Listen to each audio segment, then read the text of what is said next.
Alrighty, folks, we hope you're having a fantastic day in your neck of the woods. Super Bowl Sunday is here, and let me know what team you're rooting for. And don't pretend like you don't like sports, because every time we broadcast on a Sunday, everyone has excuses and they're nowhere to be found. So you love Tom Brady and the Spandex, and as such, let me know what team you are rooting for, as it is Super Bowl weekend, Super Bowl Sunday. Kansas City Chiefs versus the San Francisco 49ers. If you're a Taylor Swift fan, then we know which team you're rooting for. And tap the screen. We're dual broadcasting here.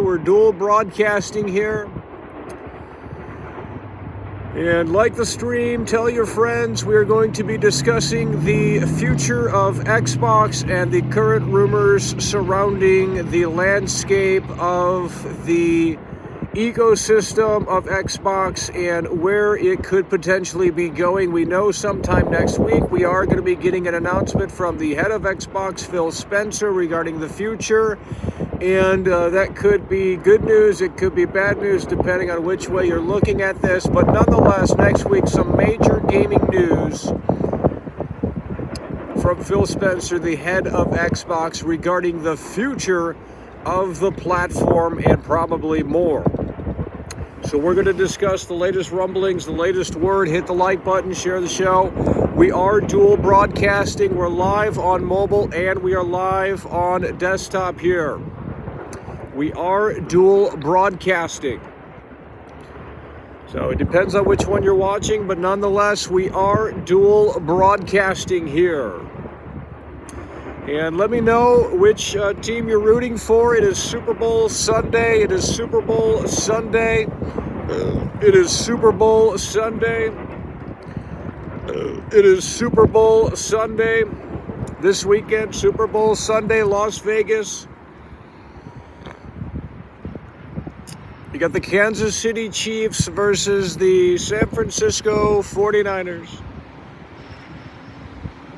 Let's go ahead and get a one in the chat. Let's do a chat battle here to see which one is more active. Looks like today the algorithm push isn't going to happen on mobile, but nonetheless, it is what it is. And we are live broadcasting on both here. There's a lot of support coming through on both systems here.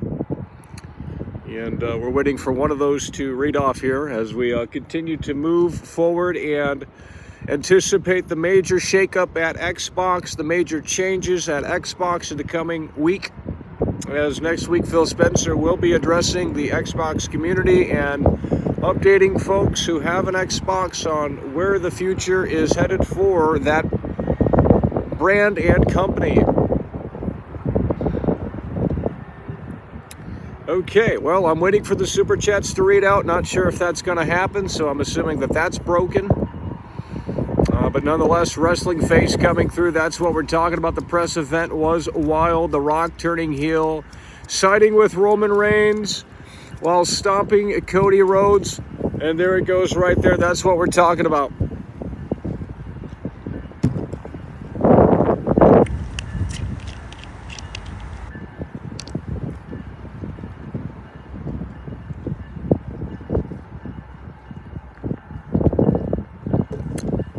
Yeah. Well, they needed a reality angle, and, I think they're winning people back over. So if they can continue that in a way that makes sense, then absolutely. That's what we're talking about. Wrestling Face coming through, popping the cherry with the 5. The 1-1-100, let's go. The 1-1-100. Yeah. Unbelievable. That's what we're talking about. The 1111 coming through. That's what we're talking about as we are out here live. Dual streaming right here, folks. Dual streaming. And the mobile has... Well, these views are abysmal here. Let's just say that. The Saunders child coming through. That's what we're talking about.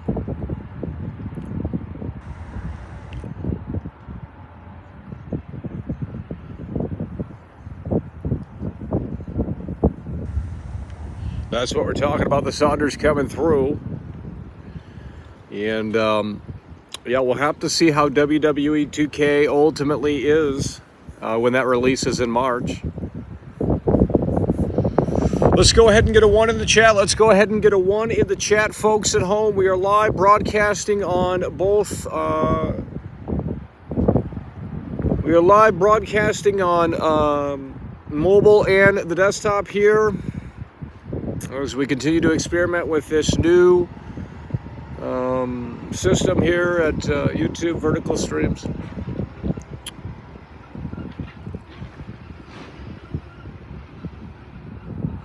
We are broadcasting. We are doing 2 streams right now. There is a mobile stream and then there is also a regular stream. Yeah, and I don't know which one you're in, but we are live, and so whichever you prefer, you can go to it because we're doing 2 streams here, and we're not getting an algorithm push here today on the mobile, so that might be the end of that. Last about 4 days. Very interesting.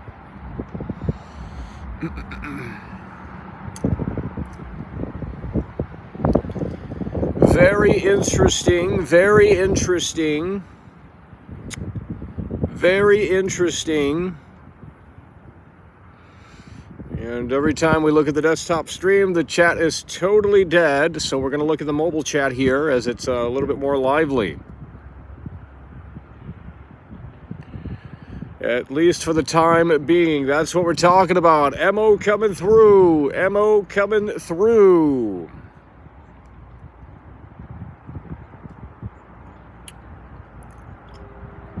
That's what we're talking about. MO coming through really hard and really strong with a $10 super chat. We are out here live broadcasting, dual streaming, folks, on the mobile and on the desktop here. Let me know which you prefer, but we'll see how the cookie ultimately crumbles. And with that said,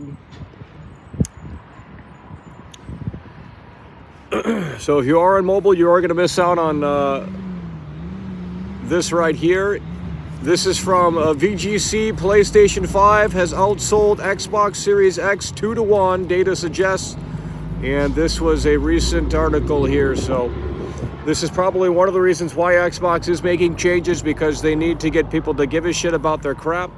And as such, how do you do that? You bring Game Pass to Nintendo. That's how you do it. That's literally how you do it. That's the answer. You want to make Xbox relevant again? You bring Game Pass to Nintendo Switch. Boom, done. That's simple. Seriously, it's really that simple. Bring Xbox Game Pass to Nintendo Switch. It's an application that you launch, and you could just play the games through the cloud on the Nintendo Switch. Boom. There you go. Now you've opened up your games. Now you have opened up your games to however many Switch owners there are out there potentially, right? 100 million. There you go. Problem solved. There you go. That's how you fix Xbox. You bring Game Pass, the application, whatever they call it, Microsoft Game Pass, whatever it ends up being called if they rebrand it, you bring it to the Nintendo Switch, and the Nintendo Switch is the best-selling console on the market today, followed by PS5, I believe. So you bring the Xbox Game Pass application to the Nintendo Switch, download it from the eShop, launch it, boom, cloud gaming right on your Switch. That's how you save Xbox. No one's buying an Xbox because it's not cool anymore. They dropped out of the console business a long, long time ago, over a decade ago. Okay? And that's just how you save Xbox. You have to bring the games to other services and platforms. Now, is that a spit in the face to Xbox fans? Absolutely. But in order to grow, sometimes you have to make changes. Look at the Beatles. You know, the Beatles went from pop rock to we're smoking drugs in the jungle. That's what they did. And some people did not like that change. They wanted the the Beatles and the suits and She Loves You, yeah. Versus, I Am the Fucking Walrus with these weird outfits and shit, So, but, if the Beatles hadn't changed, they would have become stale and irrelevant. So in order for Xbox to keep evolving and growing, and they know they're losing a lot of money, they have to take Game Pass everywhere possible. Or at least their games. They have to open it up. They have to open it up, because just saying you can play it on Xbox and in PC, you know, that's really not going to go too far.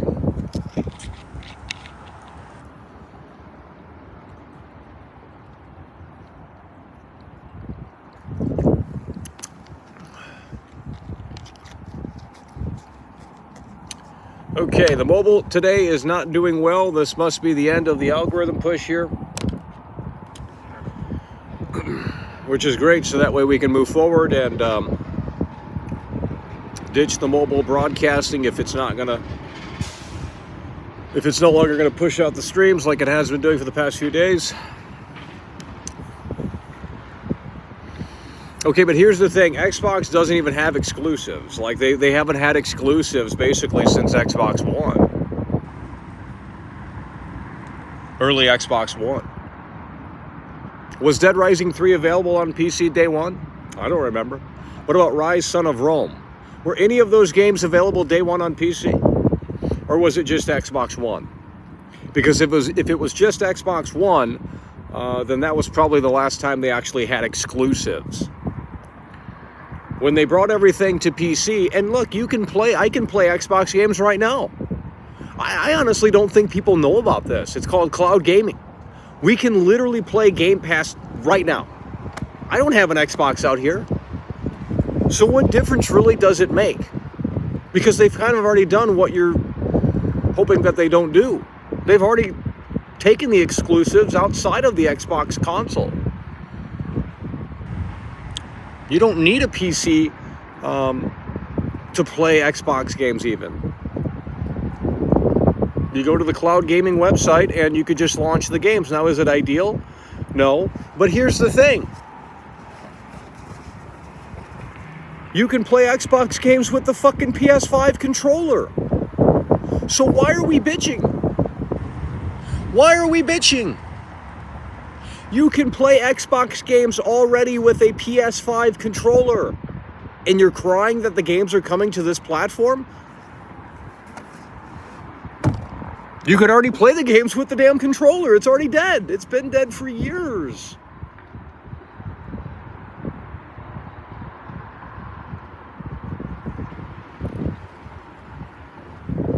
The only thing that will kill Xbox is if they actually take the exclusives and bring them to PlayStation, like Halo, Forza, Gears, blah, blah, blah, blah, blah. Or if they drop the day one on Game Pass thing and drop the Xbox moniker. Those are the only three things I can see where this is actually a wrong turn. But you can already play Xbox games pretty much anywhere. If your TV has a web browser, you can go to the Xbox Cloud Gaming thing and just boot it up. Okay, well, you don't need a console to play the Xbox games. How hard is this to understand, folks? Now, granted, they're still exclusive to Game Pass. The games are still exclusive to Game Pass. If you wanted to play Starfield day one, you know, it was still exclusive to Game Pass. You had to subscribe to Game Pass to play it.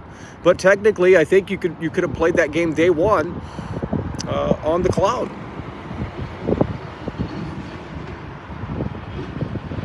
So Xbox lost its exclusives long ago. I mean, I can sit out here and play the fucking games right now through the cloud. It's not the best experience, but I can with a PS5 controller, with the competition's controller. It's dead. It's been dead for a long time. And this is a smart move. Bring the Xbox games to the Switch. Because the Switch is the most popular console. So you're opening it up to many, many, many, many, many, many, many, many more people. Bring it to PlayStation. You're opening it up to many, many, many, many, many, many, many, many, many, many more people.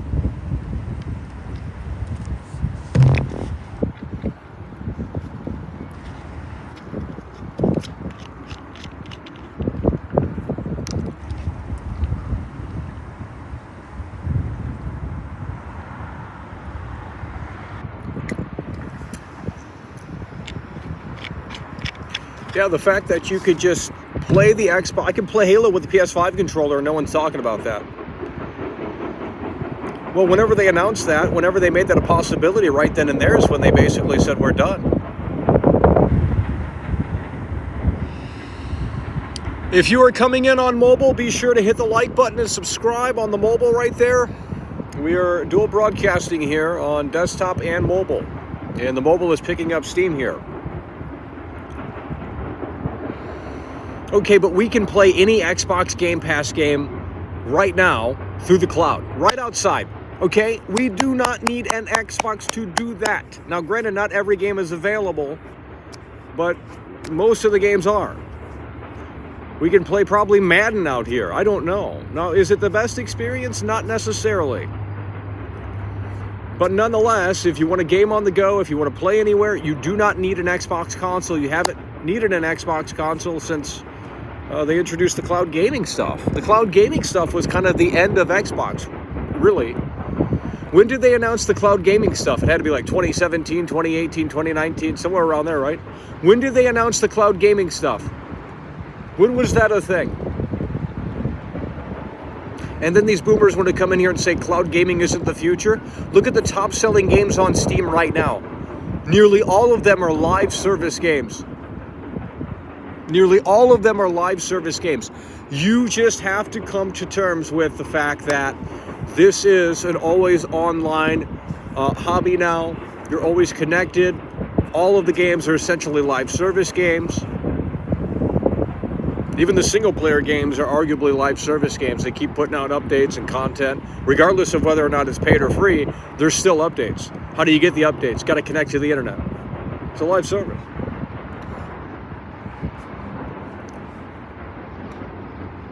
When did Xbox unveil cloud gaming? When did Xbox unveil cloud gaming? When did Xbox unveil cloud gaming? Google Stadia was based. Google Stadia was based. It just worked and everyone said it was trash because they're boomers. Conservative. And they were afraid of change a few years ago. Now they're going to have to embrace it because that's the future of this industry. Cloud gaming. No exclusives anymore. Consoles will still exist, but who cares? You know, the Nintendo Switch 2, they're saying that the Nintendo Switch 2 is going to be announced sometime next month, I believe, in March. They're saying that the Nintendo Switch is going to be announced sometime next month in March, and I'd love to see where Nintendo is going to take this one, because it could be another Wii U. I mean, how do you capitalize on the success of the massive, you know, the Switch is massive successful. How do you capitalize on that? How do you say, hey, this is the Switch 2, this is why you should upgrade? Well, you kind of can't. So I already think that's going to be a Wii U situation again. It doesn't make sense to me. You have to have... Nintendo fanboys do not care about power. Yet the internet thinks that they do. In 2019, yeah, 2019. Yeah, that's what we're talking about. 1110 coming through. So the Nintendo Switch could very well be the Wii U 2.0. The Nintendo Switch 2 could very well be the Wii U 2.0, because why would anyone upgrade from the Switch to the Switch 2 if the only difference is it has better power? Nintendo fanboys don't care about power. So what you're reading online is from a bunch of fake gamers that think that that's the demographic, that that's the target audience. Nintendo has never chased power. It's always been about, you know, kind of a gimmick. But not in a gimmick where it's like, oh, this is half-assed, but in like a, you know, an intriguing factor to the console and the way you play. You know, when the Switch came out, there weren't all these fucking handhelds. Now everyone's got a handheld. Steam Deck, you know, so on and so forth. Everyone's got a cloud-based handheld or... Okay, so how does the Switch 2 exist in this landscape? And more importantly, how are you going to convince 100 million plus people that own the Switch to upgrade to the Switch 2? Because apparently from what we've heard, the Switch 2 is going to have an LCD screen and the current Switch has an OLED. So quite frankly, that's a downgrade. That's a downgrade. Why would you upgrade? Even if it is backwards compatible. Presumably it would be, right? Just like it was with the Wii U to the Wii. Okay, so why would you buy a Switch 2? There has to be a big difference. There has to be a big difference. Otherwise, it's not going to sell. Then the hardcore Nintendo fanboys will be there day one, but the casual audience ain't going to upgrade. They're not going to get that lightning in a bottle twice. I think Nintendo is in worse shape than Xbox, because where do they move next? Right now, they're doing incredibly well.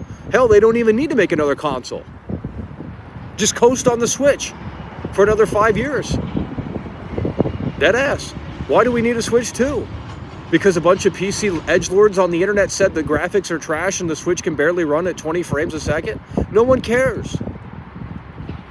Why do we need a Switch 2? We don't. I just played Breath of the Wild last night on the OLED Switch, and honestly, I thought it looked good. I never thought once, hey man, this could look better, this could perform better. No, just worked.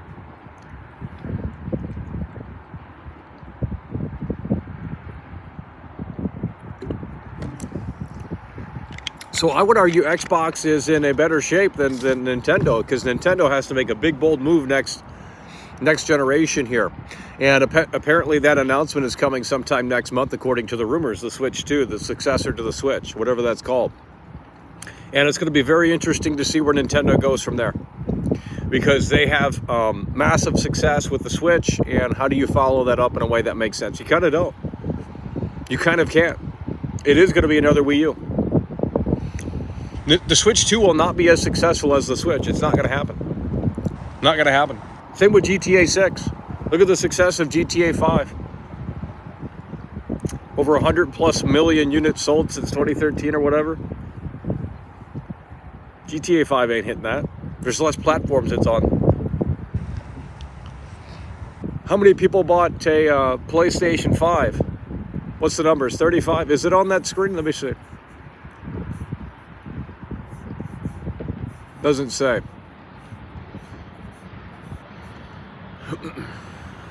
Well, nonetheless, it's less than 100 million, so PlayStation 5 is less than 100 million. I mean, there's no incentive to buy one. There's literally no incentive to buy one.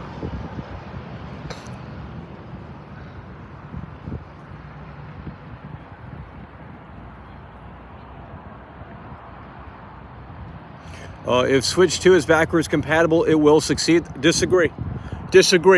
Bad take. Because you could have used that same argument with the Wii U. The Wii U is backwards compatible with the Wii. Pop the Wii game right in, plays right on the Wii U. No one bought it. You see, Nintendo is in a big pickle here, in the sense that the Switch is super successful. People recognize the Switch. They love it. They just put out the OLED model a few years ago. Do we really need another console? And more importantly, what is that new console going to bring to the table? If it brings nothing new to the table outside of just a little bit better performance and a better screen resolution or what have you, that's not enough. That's a Switch refresh. That's not a new console. So if they call it Switch Plus or something, then maybe I guess that would make sense. I don't think you... Very hard to figure out, very hard. I mean, unless they have a whole new way to play the game, it's basically just going to be like a phone now.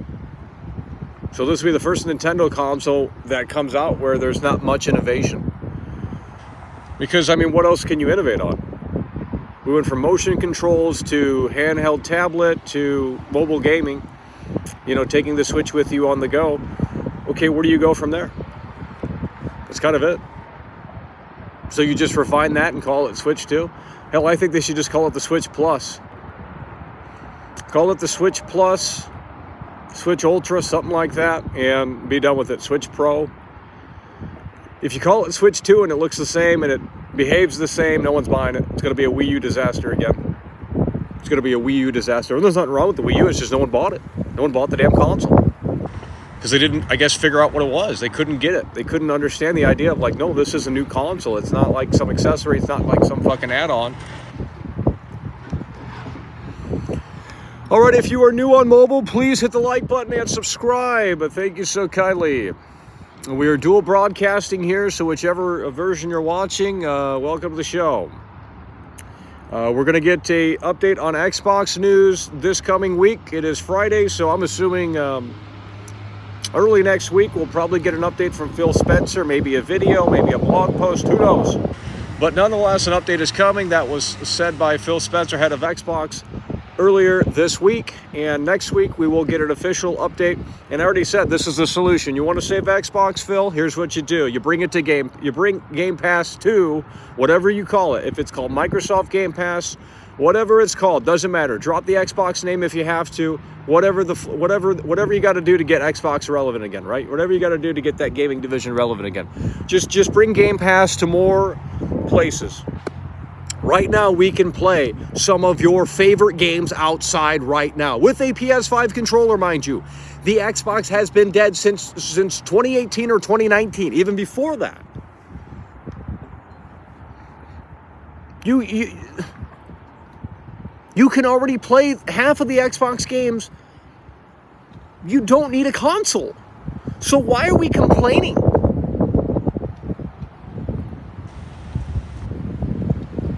Because you can already play Halo right now. I can play these games on a Mac.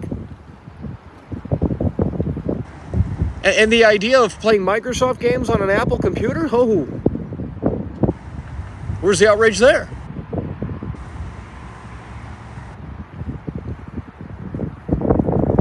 You can get the Game Pass app anywhere.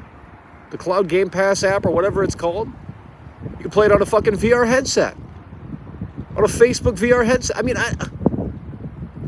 what are we bitching about? The only thing that could be a massive L in the eyes of the Xbox fanboys is that if they take Halo and bring it to PlayStation, because that is a big FU in the eyes of the Xbox fanboys to say, wait a minute, Halo has always been Xbox PC oriented, and now you're taking it outside of that. And I think that is kind of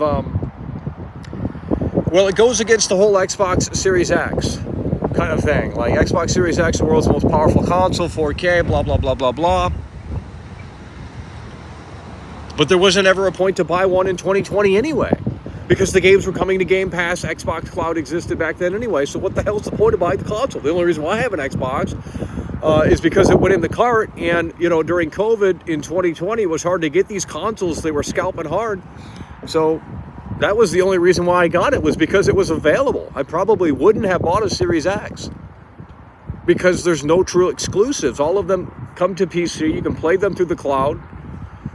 It's basically a vehicle to get to Game Pass in the traditional sense. I already said Xbox is not in the console market. They haven't been for, hell, since the 360, really.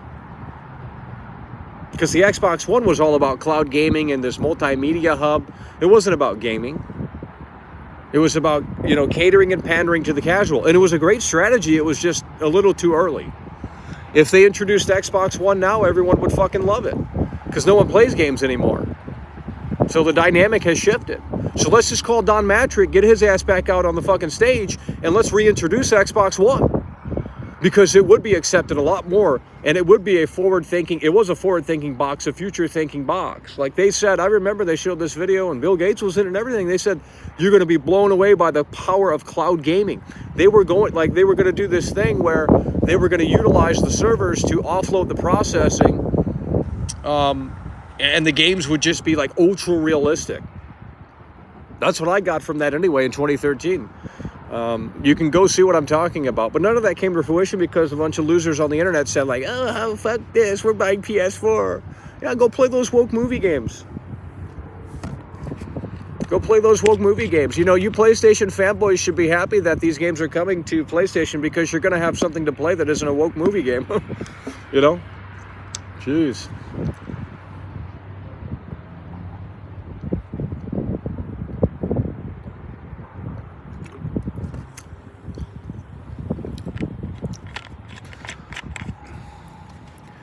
Okay, but I'm on a Mac, I can play Xbox games. Console exclusives playing Microsoft games on an Apple computer? That's weird. But it can be done through the cloud. You can play the cloud anywhere. Smartphone, tablet, whatever. Is it ideal? Does the hardcore gamer want to do that? No, they don't. But nonetheless, the casual gamer is probably not going to notice the difference if you have high-speed internet. So really, what's the big deal here? Well, the big deal, I think, is that they could be potentially bringing Halo. They could be potentially bringing Gears of War. They could be potentially bringing their close-hearted exclusives to directly the competition.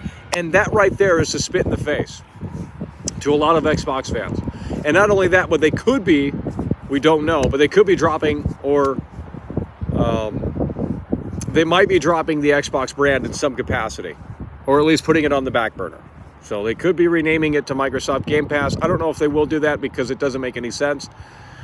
But nonetheless, if that's what's needed to get Game Pass eventually on other systems and services, then so be it. You know, if they have to drop the Xbox moniker to get eventually Game Pass on the Switch, to eventually get Game Pass on the PlayStation, then so be it.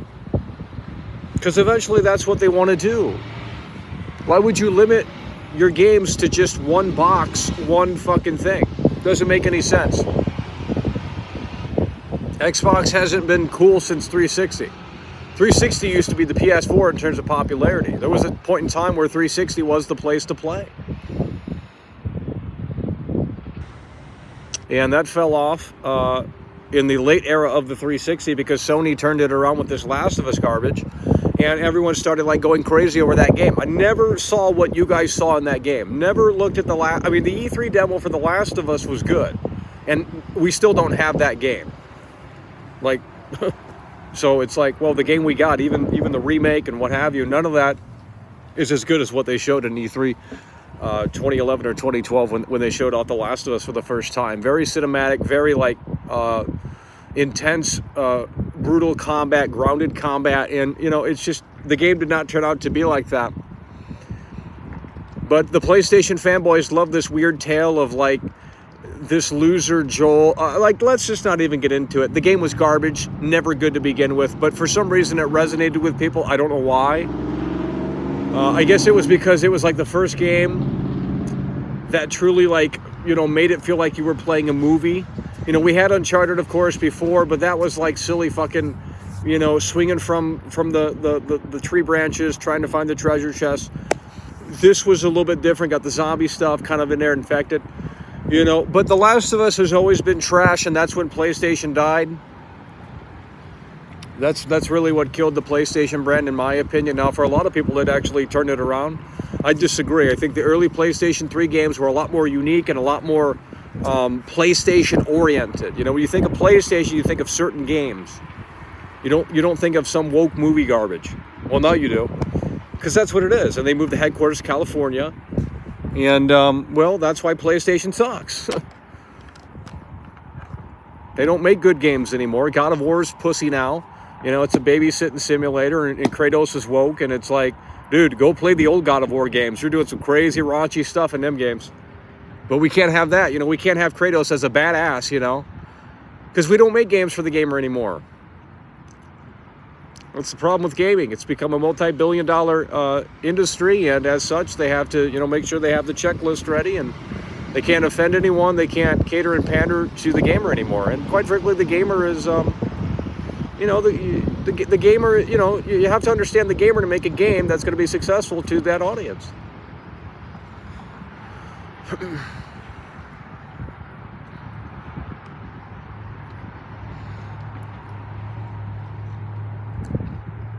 So, I don't know what you want me to tell you. I don't know what you want me to tell you. I understand why people are pissed, because there was kind of no point to buy a Series X, but that was kind of obvious from day one. Now it's just getting worse, because it's like, well, yeah, if you're bringing Halo Infinite to PlayStation, that's stupid, that's silly. If you're bringing the next Gears of War to PlayStation, that's stupid, that's silly. If you're bringing Microsoft Flight Simulator to the next PlayStation, that's stupid, that's silly. But whatever, you know, if that's what's needed to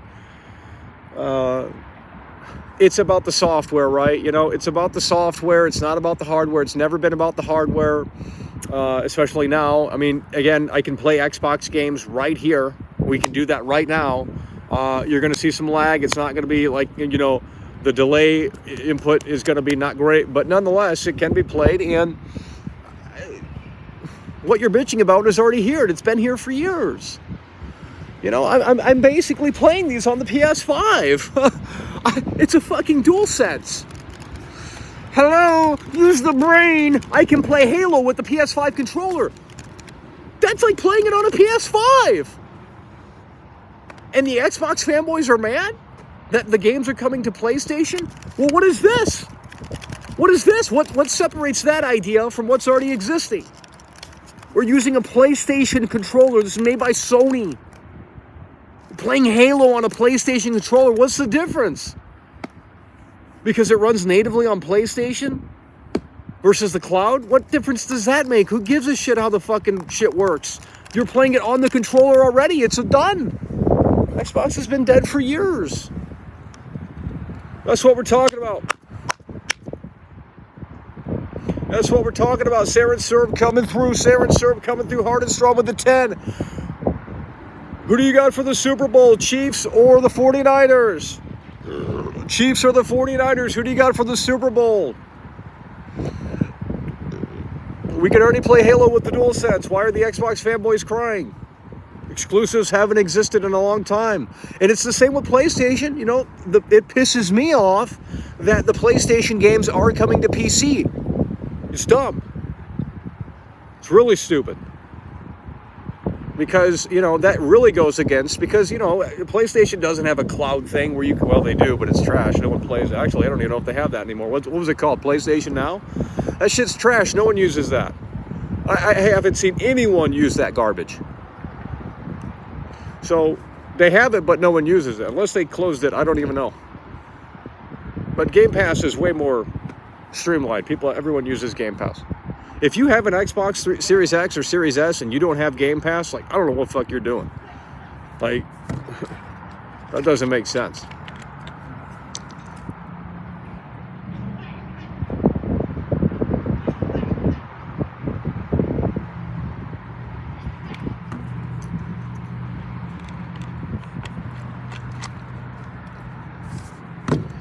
We're not going to argue about football in here. I just asked the question. If you're from, you know, if you don't care about football in America here, then I don't know what to tell you.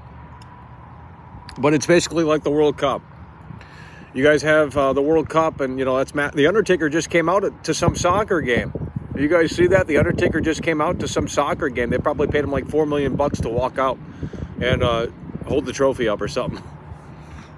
Crazy. Okay, but we can already play the Xbox games on PlayStation right now, basically. Did you not just see what I showed you? People don't even know about this. It's like Xbox didn't do a great job at marketing.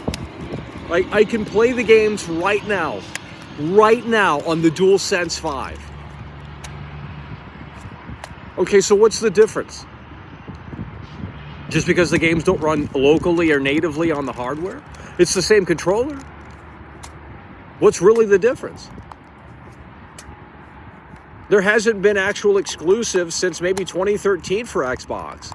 Was Rise Son of Rome only on Xbox, or was it on PC as well? Was Dead Rising 3 on Xbox One, or was it on PC as well? Because I don't remember.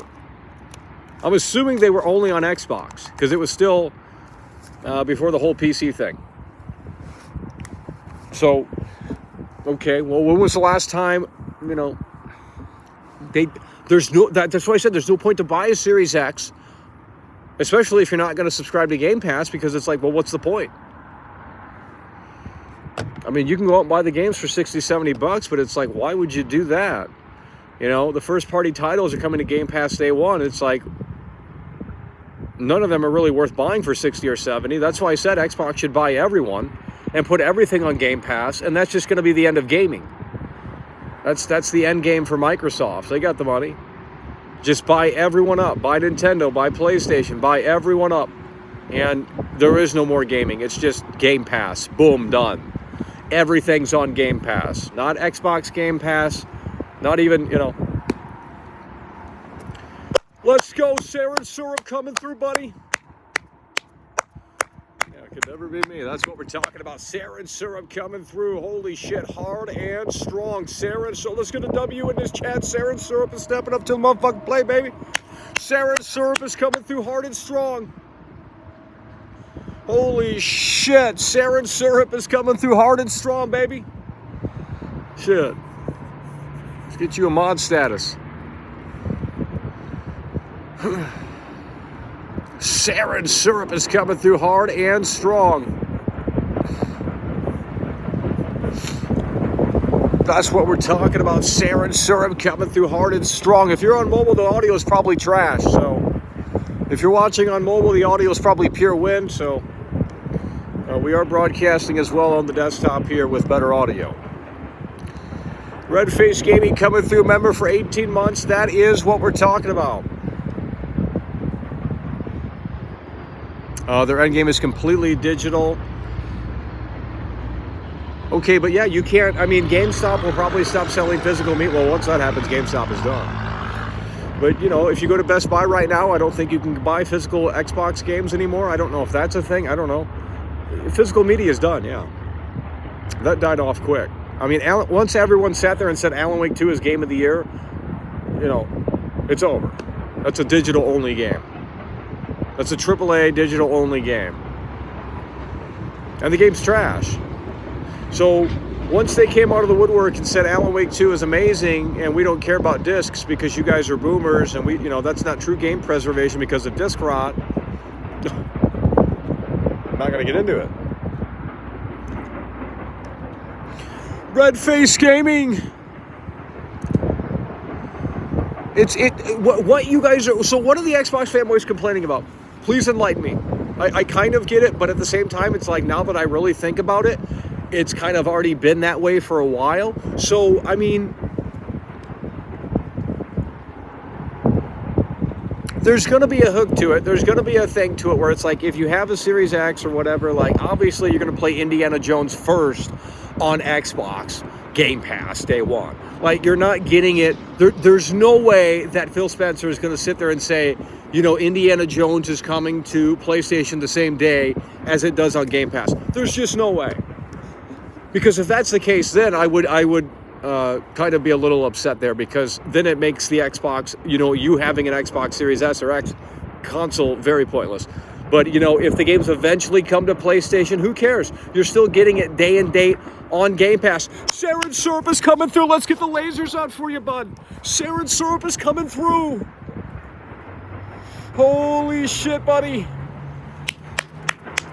That's what we're talking about. Saren Syrup coming through really hard and really strong with the Bruce Wayne bucks. That's what we're talking about, buddy. Saren Syrup coming through hard and strong. Holy fucking shit, baby. That's what we're talking about. The Super Bowl bucks right on the table. Holy shit.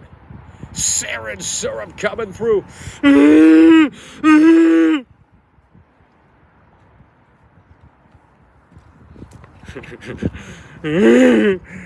I'm a quarterback, and I'm going to throw to the receiver that's open, and we're going to score a touchdown.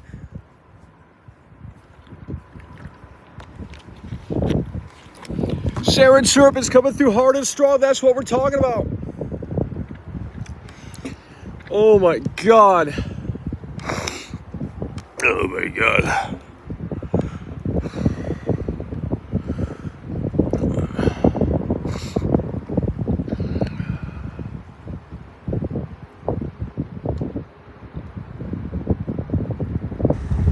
PC is the ultimate neckbeard machine. Well, I agree in some cases.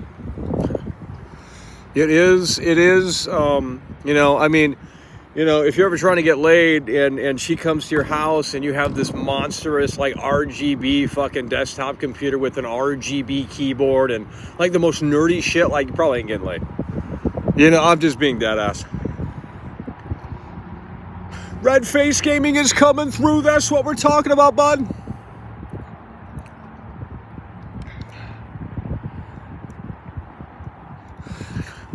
Shut your bitch ass up. There ain't no...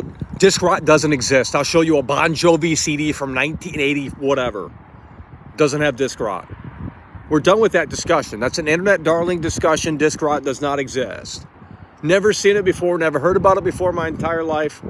And now all of a bunch of losers that are, oh, game preservation is not physical media, you know? No one cares. They're losers. Disc rot doesn't exist. Never seen it before. Never heard about it before. I heard about VHS, you know, the VHS tape will eventually, but that's different, you know, very different.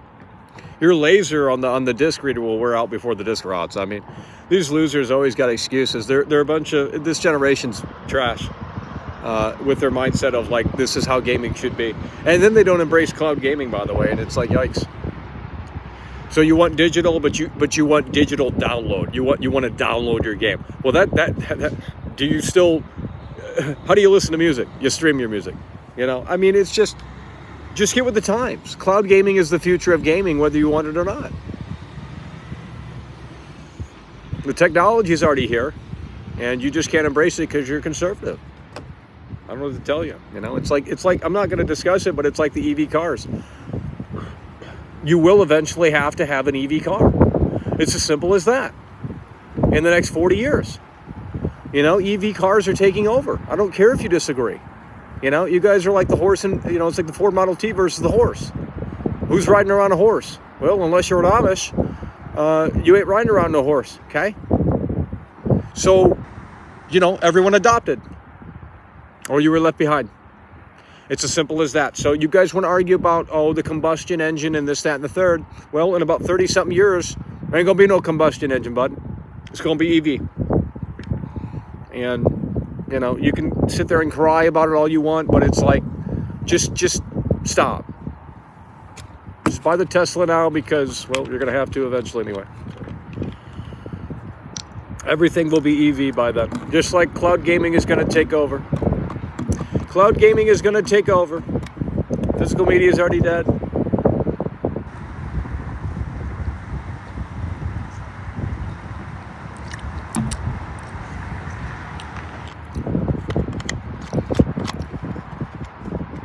No, I'm right and I'm based.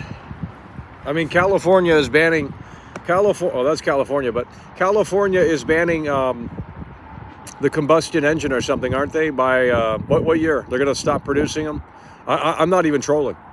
And the whole lawnmower thing, I think you have to get an EV lawnmower in California now. I could be wrong, I don't know. But, you know, that's California, very progressive. But to me, it's just about the product. It's not about the politics.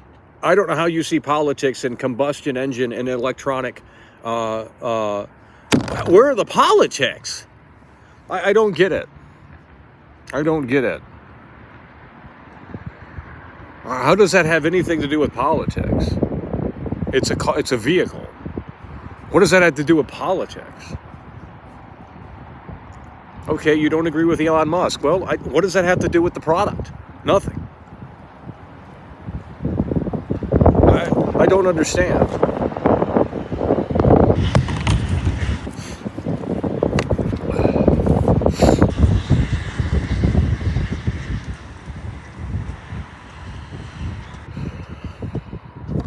Okay, are there any Xbox fanboys in here? Can you give me a reason why you guys are so mad? Because maybe I'm not getting it. I mean, I get it, but I also don't. If they drop the Xbox moniker, then yes, Xbox is dead, no doubt about it. Okay? And, you know, look, it's a spit in the face to anyone that bought a Series S or X. If the games are truly coming to PlayStation, especially the close games. You know, we're talking Gears, we're talking Halo, we're talking Forza. Those games, okay, those are the biggest Xbox exclusives, or at least they were at one point. And if you bring those to PlayStation, that is kind of a spit in the face. But if they keep those exclusive to the Game Pass thing, well, then I don't really see the big deal, because I can play the Xbox games right now on my fucking Apple computer with a PS5 controller. It's been dead for a long time. That is like the opposite of Xbox. Like, that's the opposite of Xbox. I can play the games right now out here on an Apple computer, okay, with a DualSense controller. That has nothing to do with Xbox. That has nothing to do with Xbox. I can play the Xbox games on an Apple computer, which is Apple versus Microsoft, very big in the 90s, right? Who would have dreamt of that? And on top of that, with the competitor's controller, with the competitor's hardware, I can play Halo right now with the DualSense on an Apple computer. It has never been... Xbox has been dead for years. What are you guys smoking?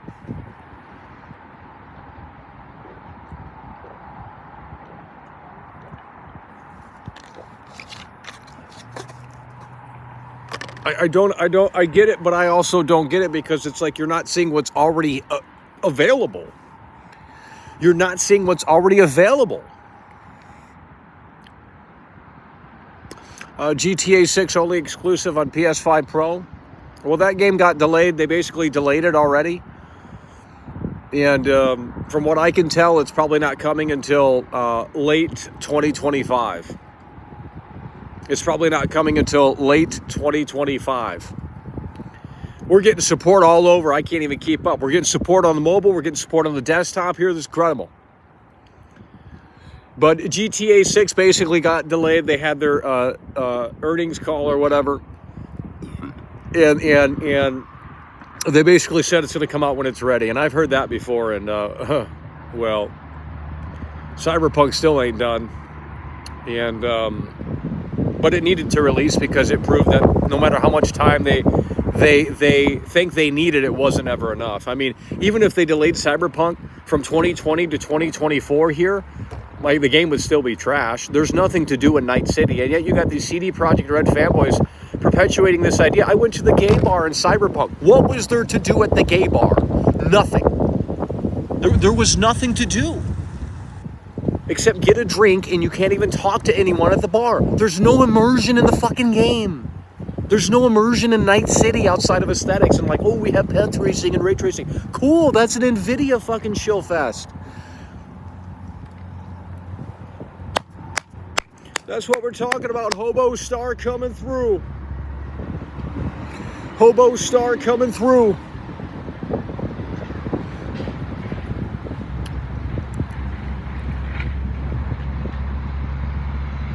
I can't keep up. We got two different chats here. I was asking you guys a question, but I don't remember what it was. Can't remember what we just talked about.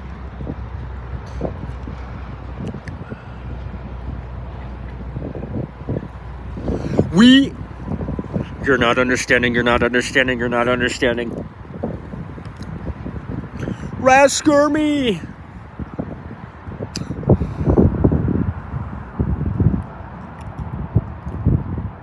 Well, she called me and she said she's going to have a spectacular Super Bowl Sunday, and it's going to be a great time. Your mother called me and she said she's going to have a big party for the Super Bowl Sunday, and she's got those, it's just going to be a great time. It's going to be a great time.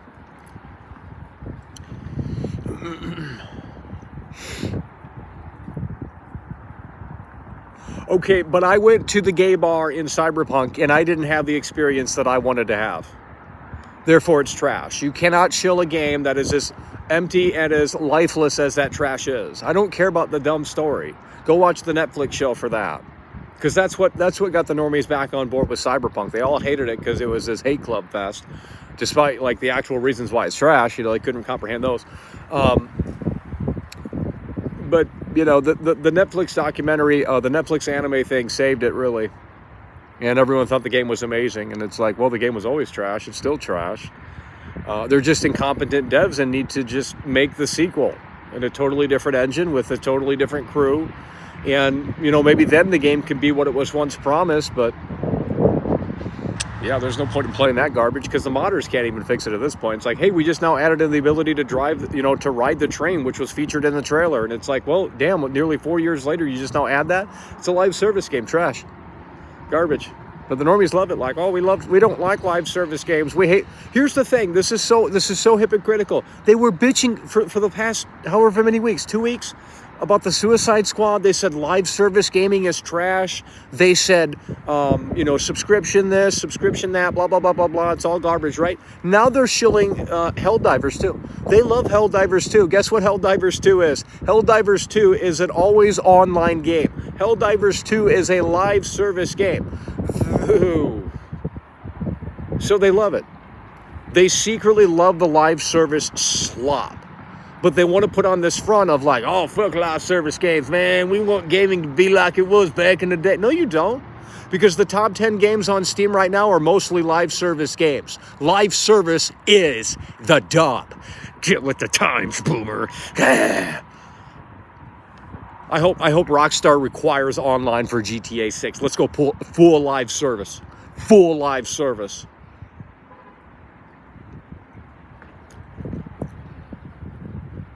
Yeah, now they're shilling Helldivers too. Could never be me. But they hated the Suicide Squad. Yet the Suicide Squad, objectively, from what I've seen, has better gameplay. But, we just can't run with that narrative, can we, right? Suicide Squad's woke, and, Batman, they ruined Kevin's legacy, and, Batman, oh my God. And it's like, dude, y'all are fucking losers. Because the game's actually based. So it's time to apologize to Rocksteady, but whatever. But, we'll show Helldivers 2, a game that, 5 people have heard of because it's a PlayStation console exclusive.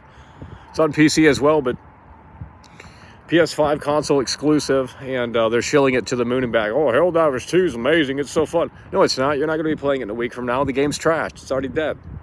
No one's playing that crap. No one's playing Helldivers 2. That's garbage. It's top to bottom. That's garbage.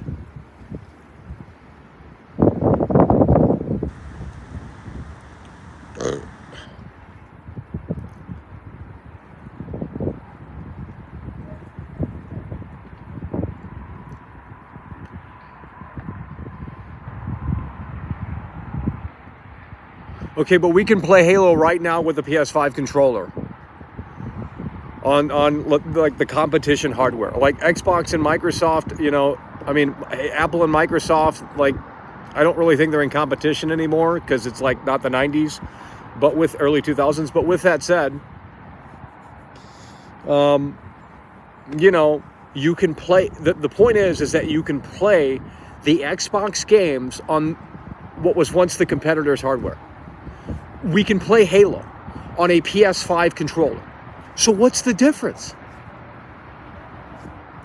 What really is the difference? Because that's how you interact with the game, the controller. So if I'm already using a PlayStation 5 controller to play Halo, then it's already over. When they enabled that feature, it's already over. But yet we're going to whine and complain about something that's been already a thing for years.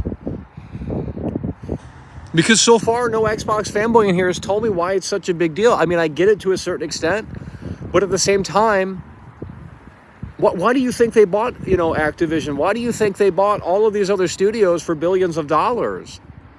Why would they put themselves in a corner where it's like, we're going to make Call of Duty exclusive to Game Pass? Because that's not really a winning solution here. Because you're alienating millions of players. You want to open that up as wide as possible. You don't want to alienate players. I don't understand. That's why Call of Duty isn't coming to Game Pass solely, or maybe even at all. But Microsoft owns all of that. Okay, well, why would they want less players? That doesn't make sense. They're already struggling.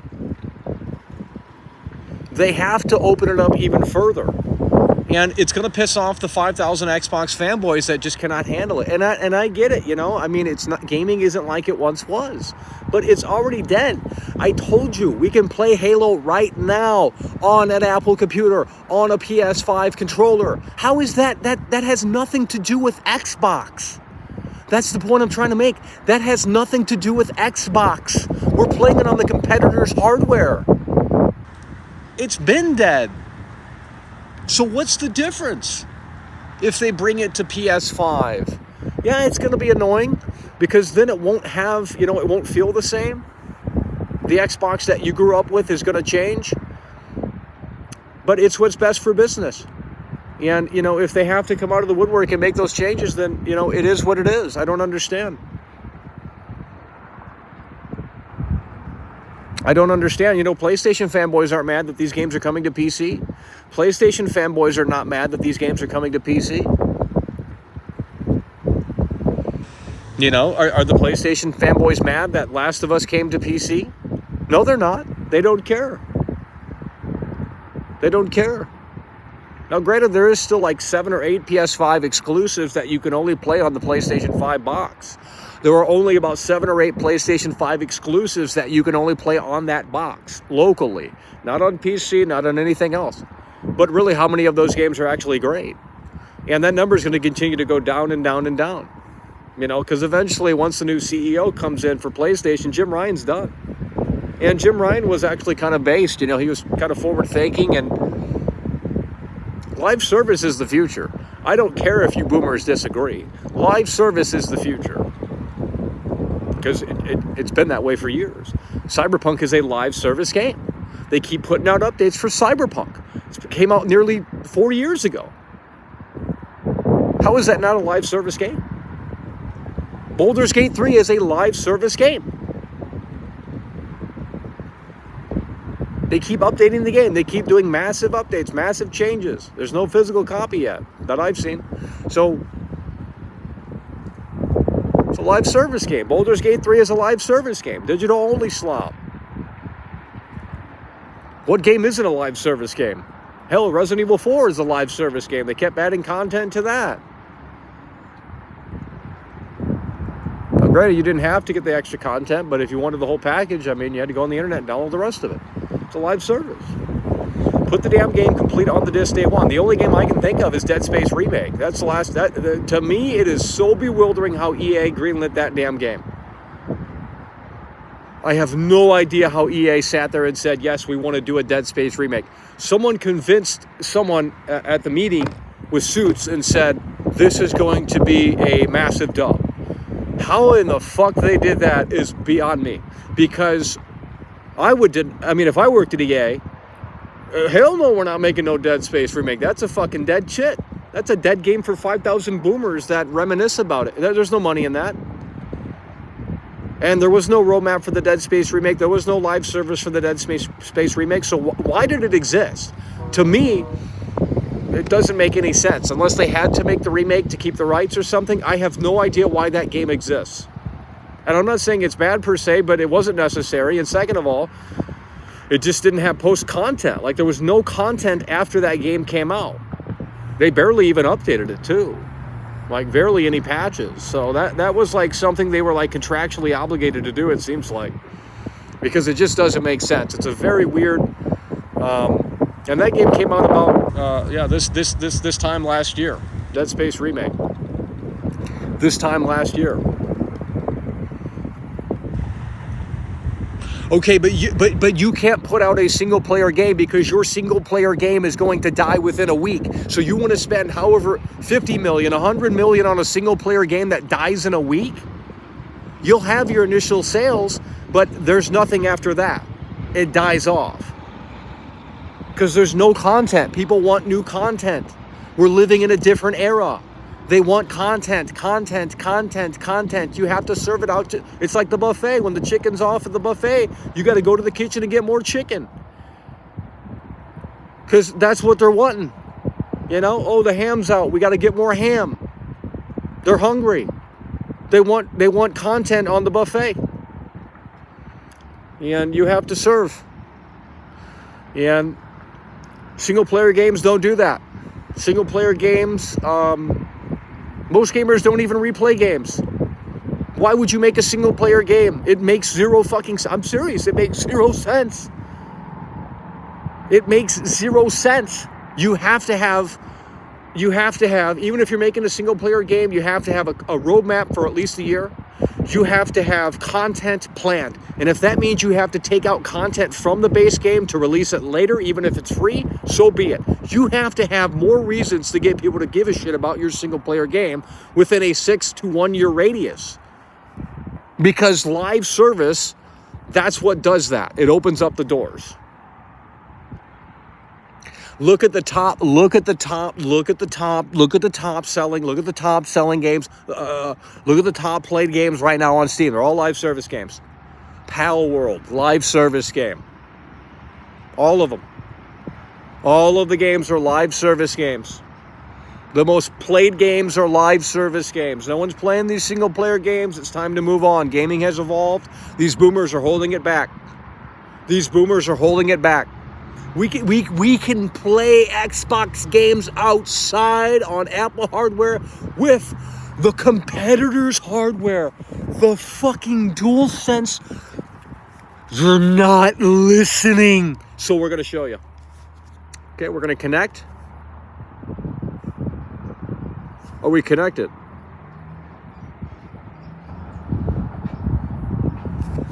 Okay, do we have the Bluetooth on here?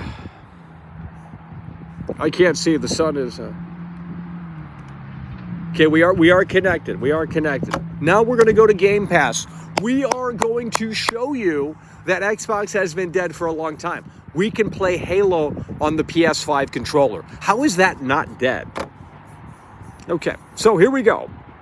So you're not going to see this on mobile, but if you come to the broadcast on desktop, we are going to be launching this here. And this is a little tricky here. Okay. So we're going to pull this up right here. We are we're living in the future. Look at this. Oh, wow. Look at this. Oh my God. We're on Game Pass right now outside. We got Watch Dogs 2, baby. Gotta love Game Pass. We got Watch Dogs 2. We got Crackdown 3. We got Cooking Simulator. And we got Battlefront 2. Okay? We got great games, man. We can play Pal World right now. We can play Pal World right now.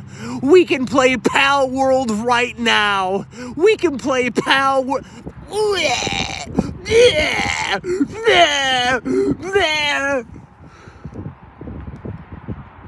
5 years ago, this wasn't possible. Wake up. I'm done with the boomers. There's no lag on this menu right now. This feels like it's natively running. How do we go to all the games here? See all games. This is Game Pass through the cloud with the PlayStation 5 controller. Xbox has been, the point is that Xbox has been, look at this shit. We can play Ass Creed Odyssey. You guys love these Ass Creed games. Terrible. Holy shit. Put you to sleep out here. Ass Creed Odyssey, Ass Creed Origins, Ass Creed Valhalla. They even put that one on there. Terrible game. We got all the Battlefield games. We got Arkham Knight. You guys love to shill Arkham Knight. The game's terrible. Snooze fest. All the Battlefield games on here. Well, except for 2040. No, Battlefield 2042 right there. They changed the cover. We have, I mean, look at this. This is unbelievable. We got City Skylines. I mean, there's no good games on here, but, you know, nonetheless, I mean, if you're really bored. We got Deathloop. We got all the Doom games, We got Doom 2016. We got Doom from 1985. We got Doom 3. We got Doom 64. We got Doom Eternal. We got Doom 2. We got DayZ. We got all the Dead Space slop-ass games. We got Dead by Snoozelight. We got Disney. We got FIFA. We got Dragon Age Inquisition. We got all the motherfucking Fables. We got all the motherfucking Fallouts. We got all the motherfucking Far Cries. Holy motherfucking shit. We got all right here. On the PS5 controller, on the app. Are you not? Are you not? Oh my. I can't. We got all motherfucking Gears of War. Gears of War on a PlayStation controller. It is already dead. It is already dead. It is already dead. I can play Gears of War right now on a PS5 controller. What is the difference of the actual game coming to the PlayStation 5 when I can already play it on the damn controller? This is how you input with the game. The fuck you guys smoking? Get up off of it. Shut your bitch ass up. We got Ghostwire Tokyo. We got GoldenEye. I'm playing GoldenEye right now because this game's been... Hell, did they remake this in the sense that it's a remake or is it a remaster? I don't know. We're going to go ahead and click play. We're going to go ahead and look at it. It just works.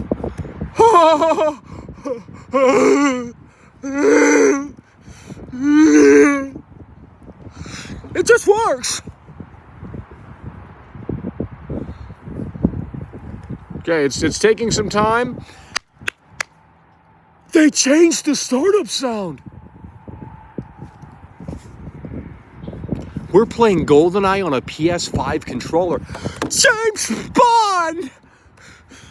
James Bond is sexy. James Bond is sexy. Oh, this is terrible. Oh, this ain't no damn remake. This is fucking N64 slop.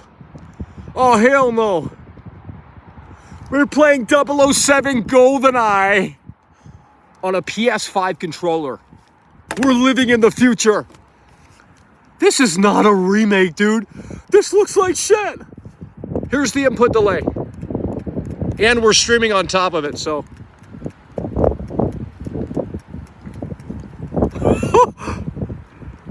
Oh. How do you shoot? Oh!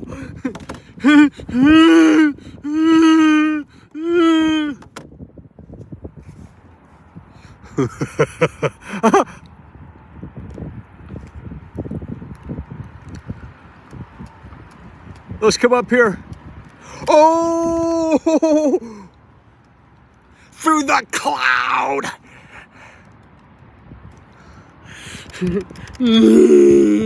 Damn, the glass effects are crazy. We want that sniper. Oh, that's the entrance. How do we use this thing? Oh! You piece of shit. Die. What is this thing, a fucking board? Oh, you could slap them with the sniper. Die! Oh my god, it's trash! Oh my god, the game is trash! It's woke slop.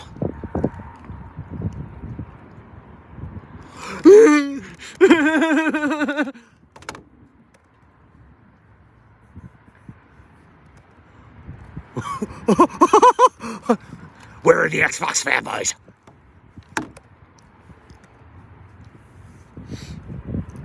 Where are the Xbox fanboys? This has been dead for years.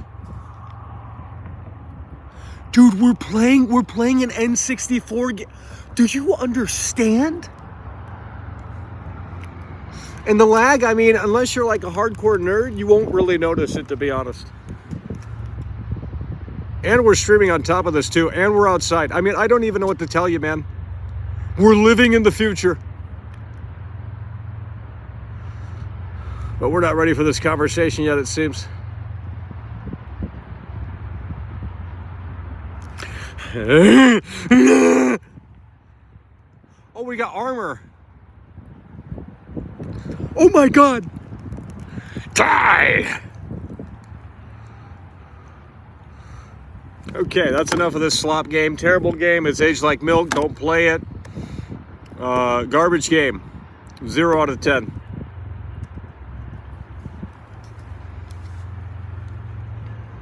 How do you quit this slop? We're going to come over here. We're going to quit the game. Look at that. Boom, we're right back in. Play any other game we want. No installation, no download. It just works. Dude, we got Train Sim 4.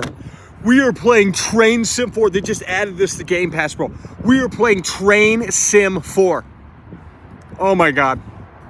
We are playing Train Sim 4.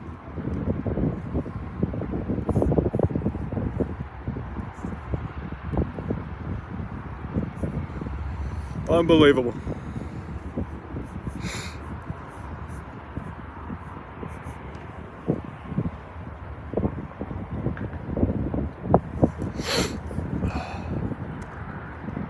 We are playing Train Sim World. Oh my god.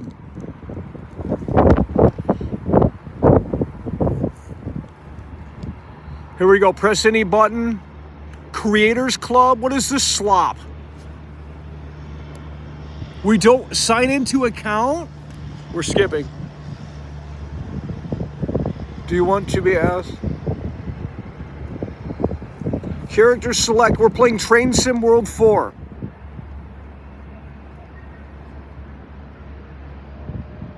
Oh my god, you use the actual keyboard.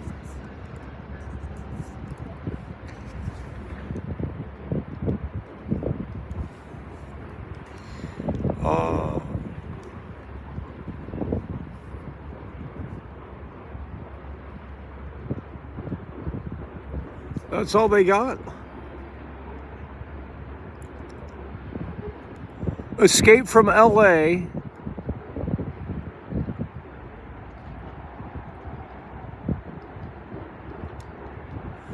Just go. Train Sim 4 World on Game Pass. Download your add-ons for extra experience. Oh my god. Here we go.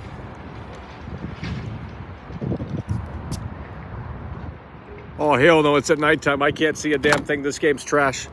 We're out. This is an Unreal Engine game, too. Yeah, this game's slop. We're done. Terrible game. Thank God for Game Pass. Trash. Oh, Lord. Name one good game on this game's trash. Oh, we got Just Cause 4 Reloaded. Well, we could play that, but, you know, guess what? That takes 5 years to get into the fun. You get all this crap mission garbage. Name one good game on here. Oh, we got Oblivion. Oh, we got Persona. You guys love those Persona games, straight from V. We got Resident Evil 2 Remake. That's slop.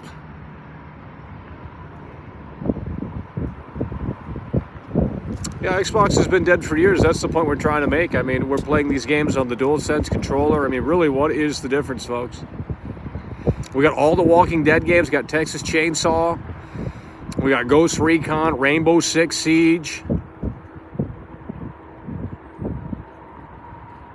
Wolfenstein, Yakuza. I mean, you know, they just got basically everything on here except nothing's good. It's like Netflix, you know. I mean, there's a lot of crap on here, but really, what's great?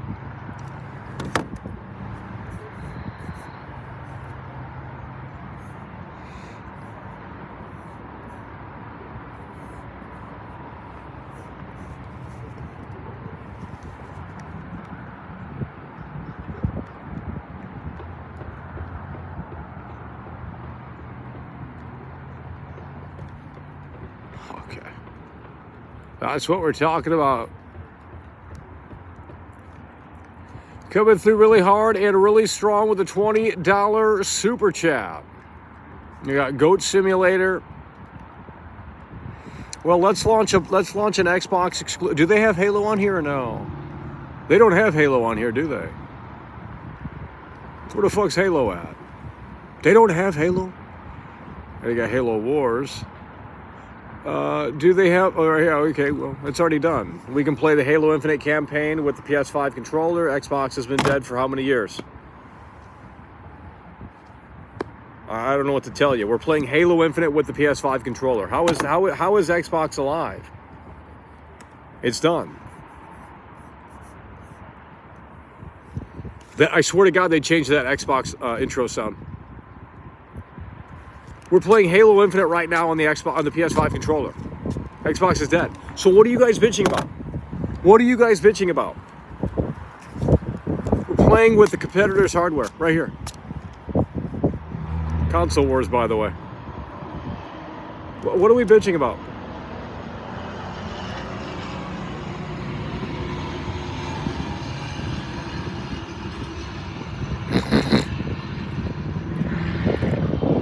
How do you play the game?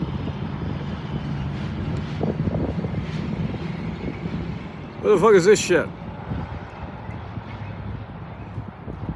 Campaign, confirm. We're playing the campaign.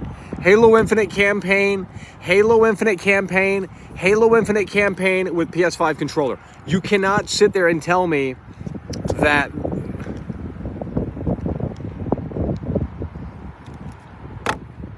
it's been dead. It's been dead. Xbox has been dead since they introduced this cloud gaming stuff. To be honest, look at it. Wow, there's the lag on this is even. This game's trash. This game is trash, bro. Imagine playing this slop. That's why Xbox is dead. Oh, this is trash. Terrible graphics. Terrible graphics. Imagine wanting this on PlayStation. Like, could never be me. Oh my God. Yeah, this is terrible.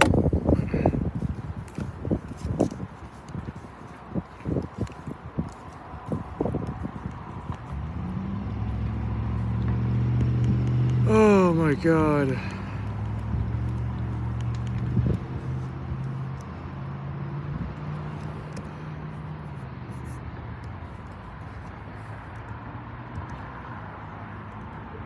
Guys, we're playing Halo with the DualSense. How do you not understand that? You're not getting it. We're going to have to wrap this up. You guys aren't getting it. You're not listening.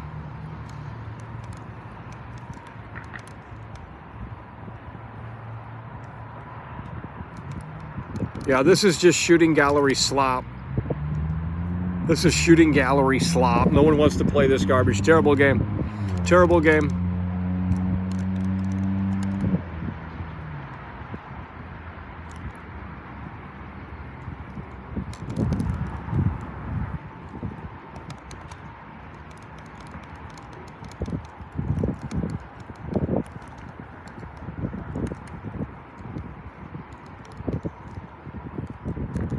How do you play?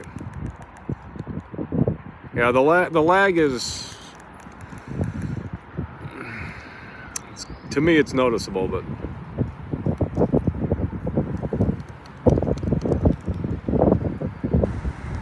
there's a small delay, and it's like messing with the brain. It's hard to compensate for this delay here. It's like a split-second delay. All right, so that's the point. The point is that it's over. So Xbox fanboys, let me know what you're saying, because we just played Halo on a PS5 controller. So what difference does it make if Halo comes to PlayStation? Like, literally, there's no difference. We just played Halo on a PS5 controller. So if it comes to PlayStation, why are we crying? You can already play it with a PS5 controller.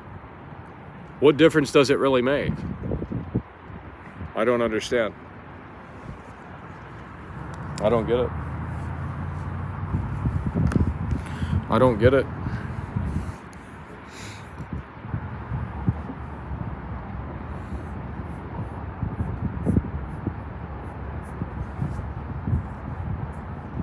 I don't get it.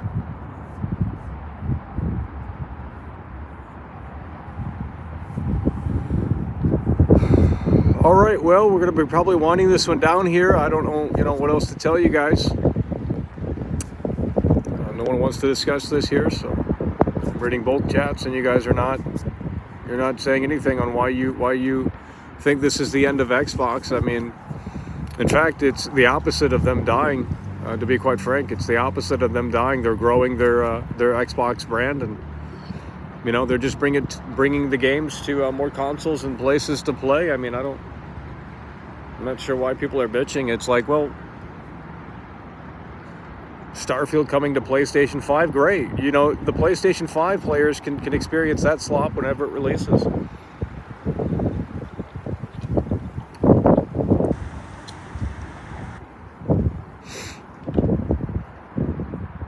Yeah, I know you don't care, because you came from some fucking cave from 4channel. That's why you don't care. You guys don't play video games. I don't know what to tell you.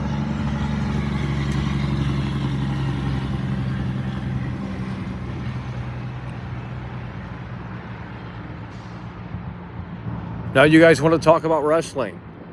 Oh, we don't care about gaming. Gaming is dead. Well, GTA 6 ain't coming out anytime soon. That's late 2025. You're talking over a year and a half. Over a year and, well, basically 2 years. Just shy of 2 years. That's how long you got to wait. You got to wait 2 years for GTA 6.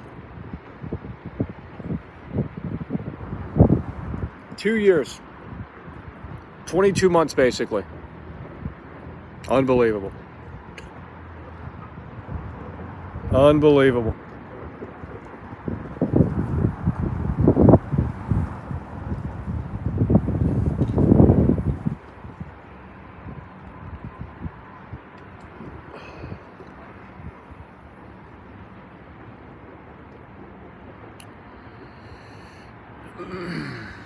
Xbox will keep exclusives. It should be, bud. I don't know what you're talking about. We just played Halo on a PS5 controller.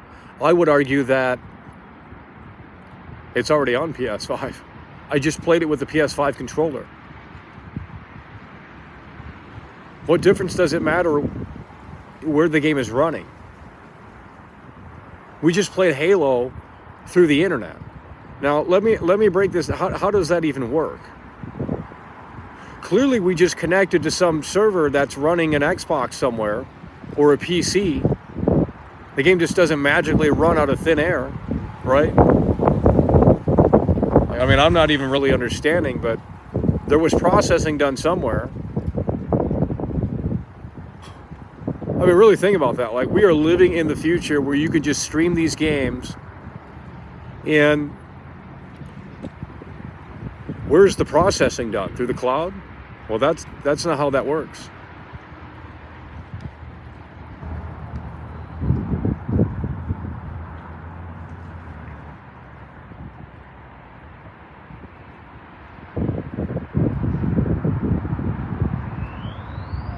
Playing it with a compatible controller on other system does not mean the native system is dead. It is for accessibility. That's not... Okay, but what's the difference between playing Halo on a PS5 versus what we just did? There's no difference.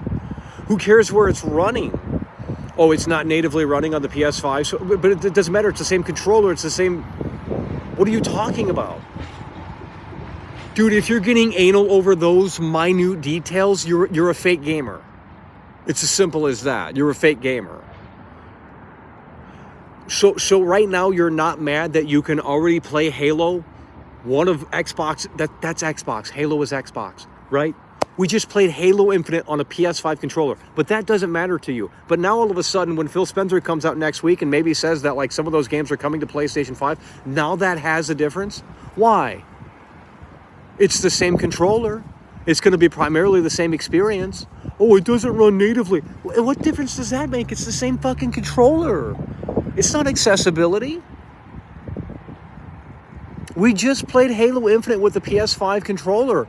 Xbox has been dead since, what, 2019, 2018 when they introduced the cloud gaming? I don't know what you're talking about. I don't know what you're talking about. We were just playing an Xbox game outside on the internet. Like, do you not... I don't get it.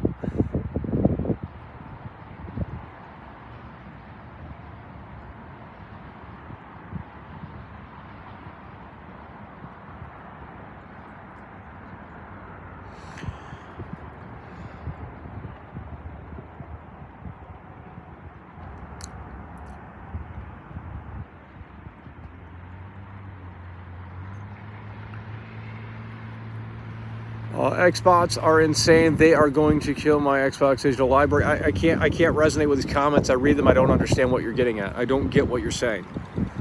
I don't get it. With a PS5 controller, but not on a PS5. It doesn't matter. Oh my God, you're a weirdo. What difference does it make if the game is running natively or not? Does it really matter? Because guess what? The way you play the game is the same. You can't sit there and argue that that makes a difference. Oh, it's not running natively on a PS5, so therefore Xbox is still alive, and therefore... No.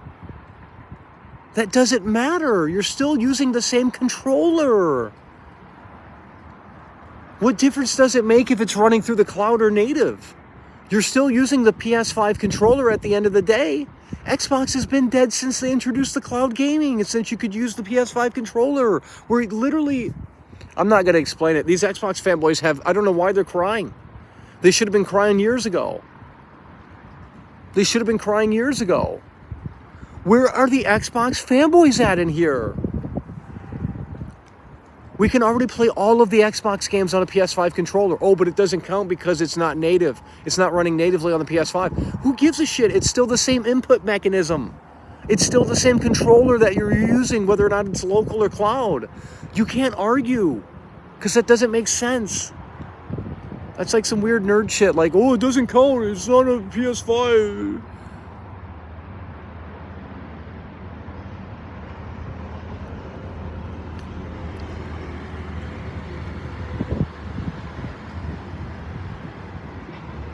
If PlayStation makes cloud gaming possible and I play The Last of Us with an Xbox controller, will you be stating that PlayStation is dead? Yes. PlayStation's already died when they brought the games to PC. When you lose Nintendo does not bring their games to PC. Nintendo does not bring their games to Xbox. Nintendo does not bring their games to PlayStation. Not their new ones anyway. You know, or can you play Mario Wonder on PlayStation? Can you play Mario Wonder on Xbox? No, you got to buy a Switch. I mean, officially anyway. So I don't know what to tell you. When you can mix match and play these games anywhere and everywhere, the whole idea of this box being this like one entity that you have to get in order to play these games gets thrown out the window. Xbox died a long time ago. Whenever the exclusives were delivered to PC, it was over. And it's the same with PlayStation. PlayStation will go down this road too if it works for Xbox. PlayStation will go down this road. You know, PlayStation's been copying Xbox for a long time. You know, they had to reintroduce all these PlayStation Plus tiers, and you get all these games. You know, they because they were afraid of Game Pass.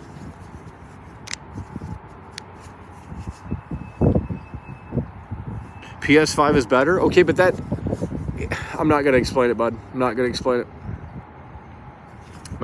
it. You don't get it. You're not getting what I'm saying. So I don't know what you're arguing. Why are you mad? Why are you mad that these games could be potentially coming to PlayStation? Indiana Jones and this, that, and the third. You don't care. You don't care. But, you know, I saw someone else streaming today, and the guy had almost 600 viewers. Now, that's bullshit. That's straight up botting. Those two guys were live, and here's a guy that has less subs than me. 800 viewers, by the way. Talking about the death of Xbox. No one's watching that, bud. There ain't no 800 viewers. Ain't nobody buying that bullshit. You know, another guy had about 400, 500, 600 viewers, and it's like, whoa, less subs than me as well. You know, make it make sense. But you go live over here, we're stuck at 200 viewer Andy. Both combined, we're at 130 viewers on mobile, 220 viewers on desktop. That's average numbers.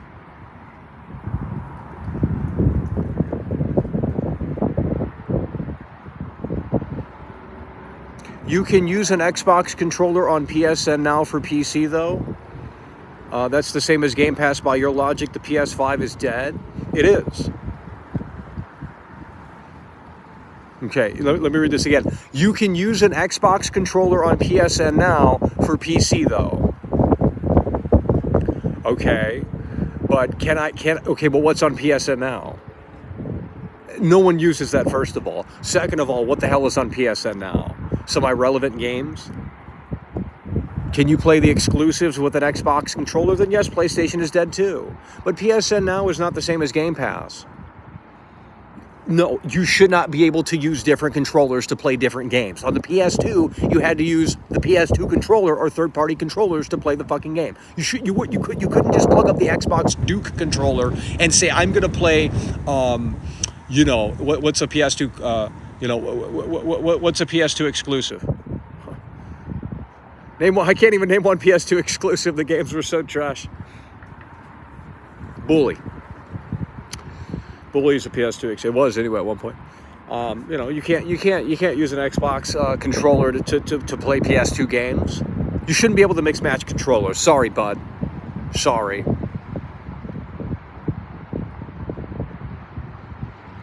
Okay, but you're not understanding the context. The Xbox fanboys are crying because, you know, Xbox may lose the exclusives. Well, they've already lost them. We just played Halo on a Mac, on an Apple computer, through the cloud, on a PS5 controller. How do you not understand that? Oh, but that doesn't count, by the way, because cloud gaming's trash.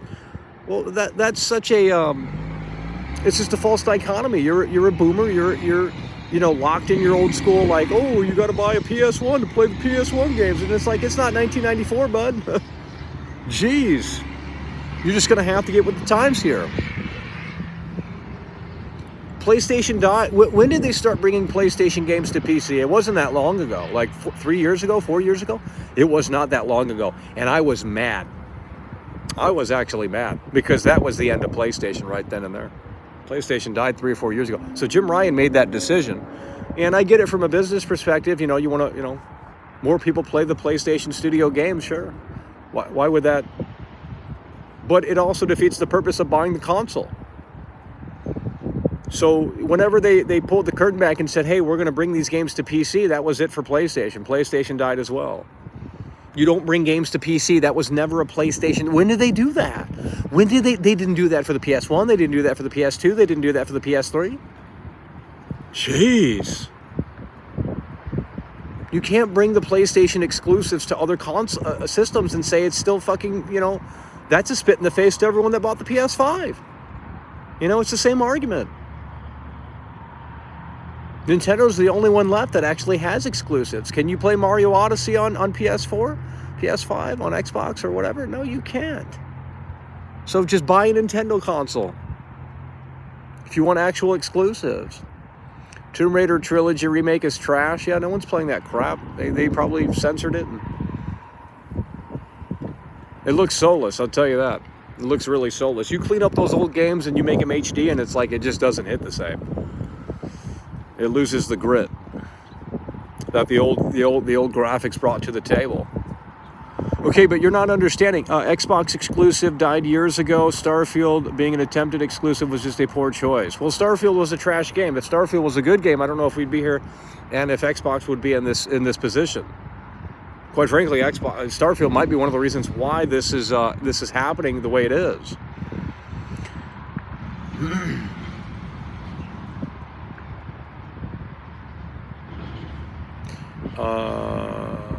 Sony knows they can't sell more than 20 million copies of Spider-Man without porting it to PC. Well, then the game's trash.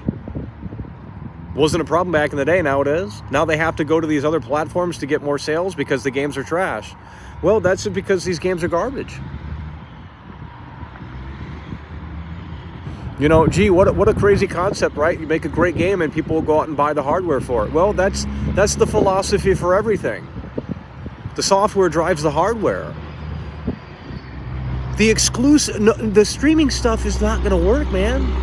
Everyone's tired of the Netflix shit. Everyone's tired of all of that crap. It's streaming fatigue, and they don't put out enough content for it. You know, you got to wait for all. You know, Stranger Things isn't. You know, they're still filming that. That's been in the works for like 4 years now, since the last season, 3 years. You know, it's just like, dude, you gotta make they gotta figure out a way to streamline the content where it's like they got multiple productions, you know, in the works, and then therefore there's always something coming out. Like at least every 6 months, like a big show every 6 months or something, to give people a reason to give a shit, to stay subscribed. The content drives everything. The content is the embodiment of these subscription services, is the embodiment of why you care about the hardware. The software is king. It always will be. You know, it's a simple concept. You know, would you subscribe to a YouTube channel that has no content? No, you wouldn't. So you look at the videos and you decide, well, is it good enough content for me? If it is, boom, subscribe, you know? Okay, it's the same philosophy. Why would I buy a new Xbox if there's no games? Why would I buy a new PlayStation if there's no games? Why would I buy a new Nintendo if there's no games? You don't. How hard is that to understand? How hard is that to understand?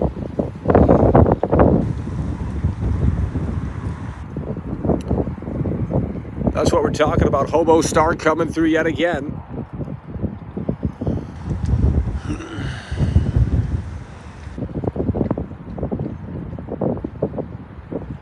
They lost a lot of trust. Okay, I don't understand. How did they lose trust?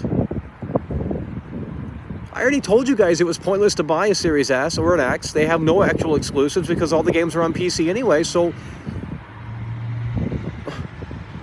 The exclusives died years ago. You guys are not understanding this. Once any of these, Nintendo's the only one left, as far as I can see. Nintendo's the only one left for actual exclusives. You want to play Mario, you know, you get a Switch. It's not hard to understand. It's an easy concept, and they should keep that the way it is. If Nintendo follows suit and they start bringing all their Nintendo games, then there's no point to buy a Switch, right? That's not the Nintendo way. Nintendo ain't doing that. And if they do, it's going to be a long, long time from now.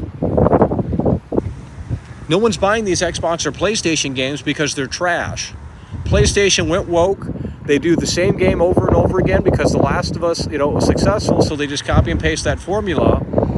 And it's boring as hell. It's cinematic garbage.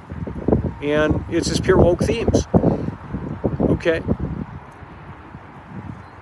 And Xbox doesn't put out any games, so there's nothing really there. You know, they have all these studios under their belt and there's nothing to show for. Starfield was a disaster. So Nintendo's the only one left. Mario Wonder was a hit. All of the Nintendo games are good. And I haven't even played Mario Wonder. All of the Nintendo games are good. Just works.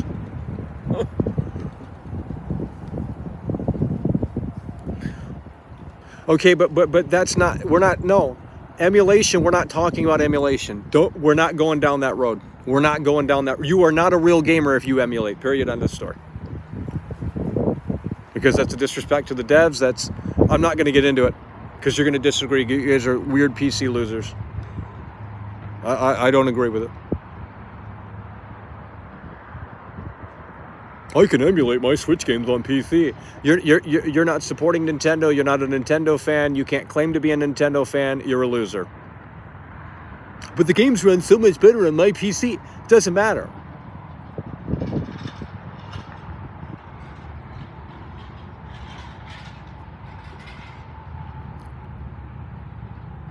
If you don't have a Switch and you're not buying the games on the Switch, then you're not a Nintendo fan. You're not respecting Nintendo's tradition, and you're certainly not a real gamer. So you're a loser on PC, and you don't even play the games in your Steam library. I'm not going to get into it, but it's just loserville, pure loserville. Hopefully, Nvidia just says we're exiting the PC gaming market because PC gaming is just the absolute bottom of the barrel. And it's like, why are you bringing PlayStation exclusives to PC? Well, that's because they didn't sell to begin with. No one knows what The Last of Us is, especially before the HBO series. If I went out and asked like 100 people, what is Last of Us before the HBO series, no one would have known. The Last of Us is not a household name. It's not GTA. No one buys these woke movie games. God of War sells like trash. Like it's internet darling fest. That's what PlayStation used to be big. PlayStation used to have they made a damn point back in the day. Now it just turned into catering and pandering to the internet basement dwellers that don't even play games. We want Bloodborne remastered. Who the fuck wants that? No one.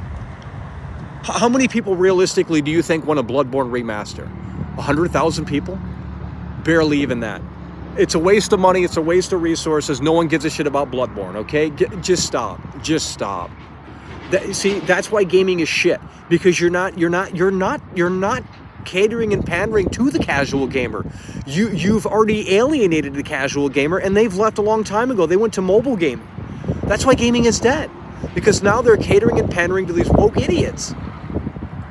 And these internet darling fucking losers that love these trash-ass games that 5 people play. That's why gaming is dead. That's why Xbox has to fucking push their shit out to every other fucking thing. Because, well, they don't make games. And Sony's done too because their games are shit. No one wants to play Spider-Man 2. It's the same fucking game. It took them 4 years to make the same game because they were too busy playing tennis at the office. Jesus Christ, man.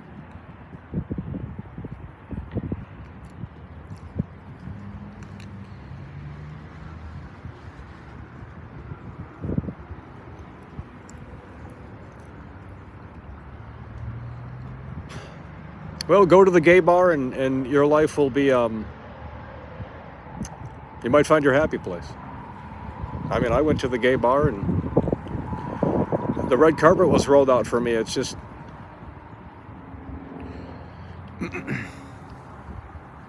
that's what we're talking about. Tyler Cooking in the building.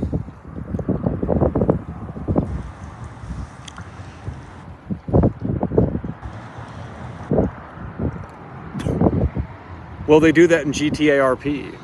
That's why they're waiting for GTA 6 so they can live their life within the game and never go outside again. And it's like, well, I kind of, I would like to see that too. But, it's not going to be worth a 2-year wait. Fuck it. The game's dead. They basically just delayed it. Like, they basically just kind of delayed it. We got brand new news on GTA from the Take-Two guys. The suits. And they basically just said, like, it's going to be done when it's ready. And it's like, well, that to me screams delay. Internally, anyway.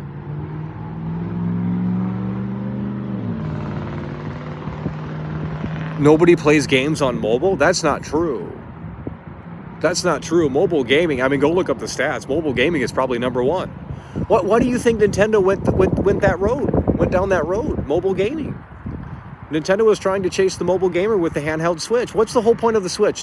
Let me ask you this. What is the entire gimmick of the Switch? To take your games on the go. Now, in 2017, this was a it wasn't as streamlined. Now you have the Steam Deck. Now you have all of these other competitors in that space. So it's not as special anymore. But in 2017, no one was doing that. No one was making mini game consoles, computers like that. What are you talking about? They basically just enlarged the 3DS and said, here you go, console gaming, the Nintendo way. Like, we can play. What are you talking about? Exactly, the Nintendo Switch, you can take it on. Look at the Nintendo Switch announcement trailer, and it shows like what the use cases are for the console. Because the Wii U, you couldn't, it was tethered to the Wii U was tethered. The Wii U was tethered. You couldn't leave the home if you wanted to play the game. So they just basically took that concept and said, well, here you go. Now you can play all the games on the go. And the beauty of the Switch is that since it isn't powerful, the battery life is better than the Steam Deck. Try playing a AAA title on the Steam Deck. Shit lasts like an hour. It's useless, and it's big as shit. The Steam Deck is massive. It's not a great product. The Steam Deck is not. If they can crunch down the size and the weight of the Steam Deck to the Nintendo Switch, then we're talking. But until then, that big bulky piece of plastic, that's for losers in their basement. Let me go on the street and ask people what the Steam Deck is versus the PS5. Everyone knows the PS5. No one knows what a Steam Deck is. You have to stop catering and pandering to the internet darling crowd. You're never going to. This is why gaming is dead. They're catering and pandering 100% to the internet darling crowd. The casual gamer, the casual market is done. The casual market died after 360. It was over. You could argue maybe a little there with the PS4, because the PS4 is pretty popular. But the casual gamer is done. They're playing games on mobile, or they're not playing games at all anymore. So now you want to bring out these garbage-ass games for PlayStation that are just either woke movie games or some like weirdo fucking... hack and slash fucking Elden Ring wannabe garbage, or Bloodborne remake, by the way. No, that's not selling. I would never greenlight that if I worked at PlayStation. That's going to sell 0 copies. Oh, you're going to cater and pander to the internet darling crowd, and it's going to get a 90 plus on Metacritic. Okay, who gives a shit? What about in terms of sales? Guess what? The Dead Space remake got 90 plus on Metacritic, right? Very high score, or right around there. And everyone shilled it, everyone loved it, and guess what? It underperformed for EA. And that's why I thought, well, who the fuck is going to greenlight that shit at EA? They must have been drunk. Because it doesn't make sense. It doesn't make sense.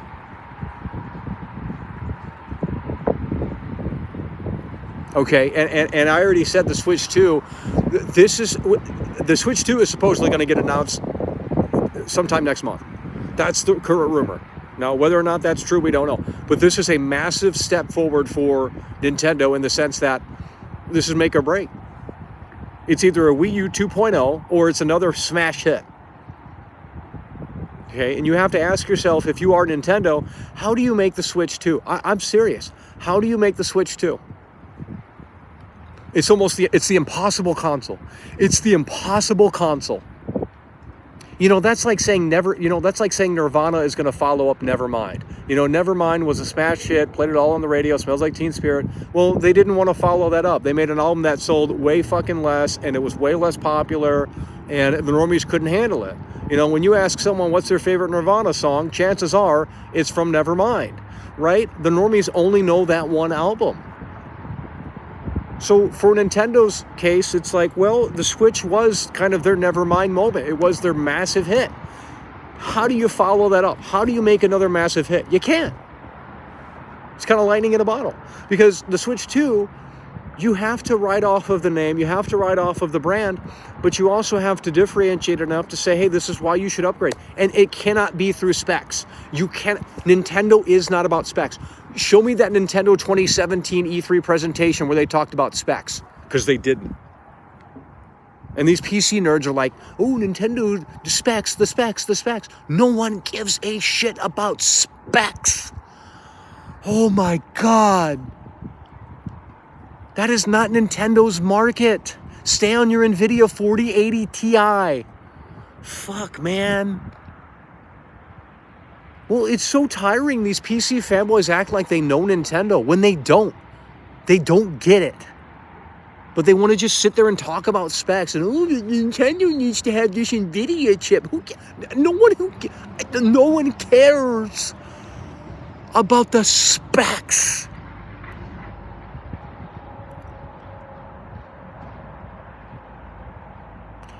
I don't even know what chip the damn Switch has in it because I don't care. You know, it's like Apple. Do I give a shit about the specs? No, it's not like PC because it just works. I don't care if the computer has 8 gigs of RAM. It just works. It does what I need it to do. I don't sit there and say, well, you know, I feel like I need more RAM, random access memory. I never have that moment in real life on a day-to-day use where I say, you know what? 8 gigs wasn't enough. Who gives a shit? These PC fanboys are losers from top to bottom. They are never getting laid. If you have a desktop and she finally says she wants to come over, watch Netflix and chill, and you have that gaudy ass fucking desktop PC with that gaudy ass NVIDIA RTX graphics card, put that shit in the fucking basement or closet because holy shit, you ain't getting laid as soon as she sees that. Now, if you got a Switch or something, that's casual gamer. Right? You know, that hits a little different. Animal Crossing, you know, boom, boom, boom. You're not a complete total loser. But you got this gaudy ass RGB. Oh my God. Oh my God. Oh my God.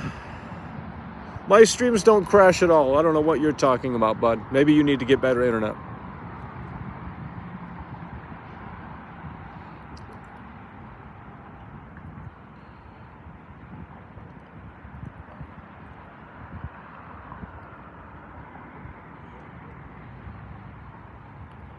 Xbox is really dead. I feel for the Xbox fanboys right now. They are going to have just a paperweight. Well, I already knew that in 2020. What was the reason? What was the reason to buy the Series X? Name one reason. Halo Infinite? That's on the PC day one. So it's technically not an exclusive. Literally, the Series X has 0 actual exclusives. There's not one game you can play on Series X that isn't available on PC. So technically, it's never had any games at all. Any exclusives, rather.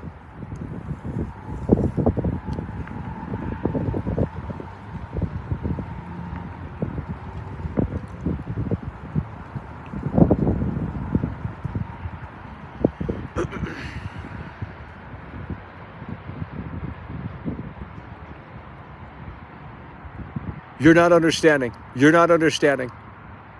Nope, you're not getting it. You're not getting it. Nope. You're not getting it.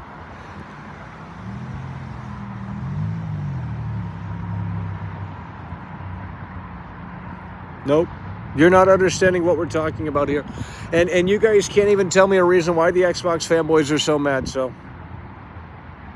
You guys can't even tell me a reason why the Xbox fanboys are so mad. There we go, sarin syrup coming through yet again, hard and strong. Holy fucking shit. That's what we're talking about.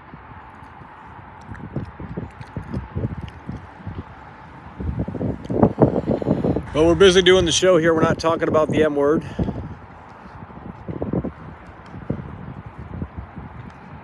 Here we go again. You want to pull it right back to that shit because you just can't get enough of that discussion. You know, we just spent like 5 hours last night bitching about stuff, and it's just like, here we go. You want to go right back in it. No, I'm not doing it.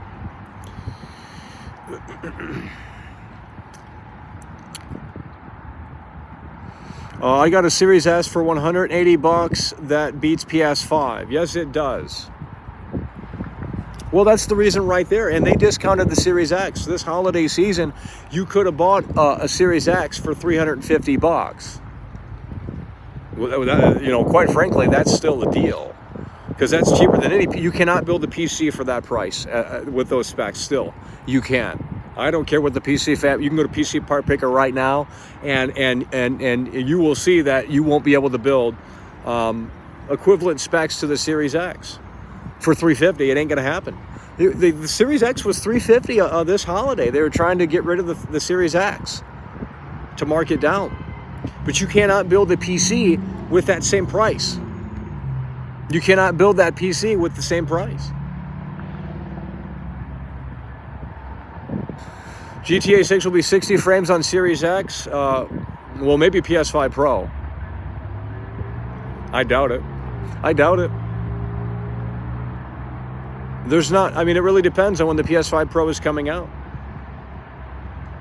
Are you going to really see 4K 60 for the PS5 Pro, or is there going to be another console that says 4K gaming and then it still struggles to hit, you know, true 4K gaming at a reasonable frame rate? Like 4K 30, we got to get past that at this point.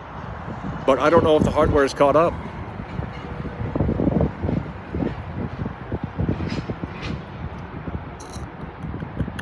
I built a PC for $350 without a GPU and 8 gigs of RAM. Well, yeah, you can build a PC, but I mean, it's not going to play that many games.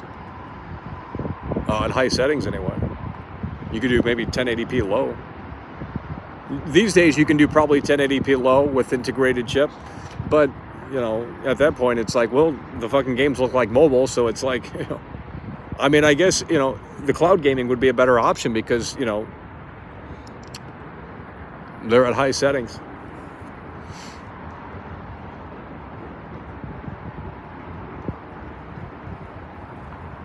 Is GTA 6 getting delayed? Well, no, not technically, I guess. I don't know. They've never announced a release date, so it's not. Maybe internally it's been delayed. But at this point, I would say fall 2025. So 2-year wait almost. 2-year wait almost. 2-year wait almost. 2-year wait almost. Xbox One killed Xbox. I agree, but quite frankly, I don't think they were trying to kill it, obviously. I think they just went in the wrong direction. I think it was too ahead of its time. I think if you rolled it out today, I think it would have maybe hit a little different, because now we're kind of in that, you know, always online, live service kind of mentality of the space. And I think if the Xbox One were unveiled today, I think it would have been hitting a little different. People would still be bitching, but you know, people want the multimedia. They want to watch Netflix. And that's the data they were probably looking at. They were probably saying, well, no one's playing games on 360 anymore. They're going on it to watch Netflix and doing all these other social things and media. And that's why they focused Xbox One on television and all of this all-encompassing box that does everything. It does gaming. It does everything you want it to do. It's the Xbox One. So I don't think... maybe the internet just makes it out to be this terrible disaster more so than it really was. You know, sure, the hardcore gamer was pissed, but that's not the market they were trying to reach. They were trying to go after the casual the casual audience, but I think they failed in a lot of regards because it was a $500 console and it was paired with the Xbox One Connect. Well, the price was way too steep. $500 for that? Like, yeah.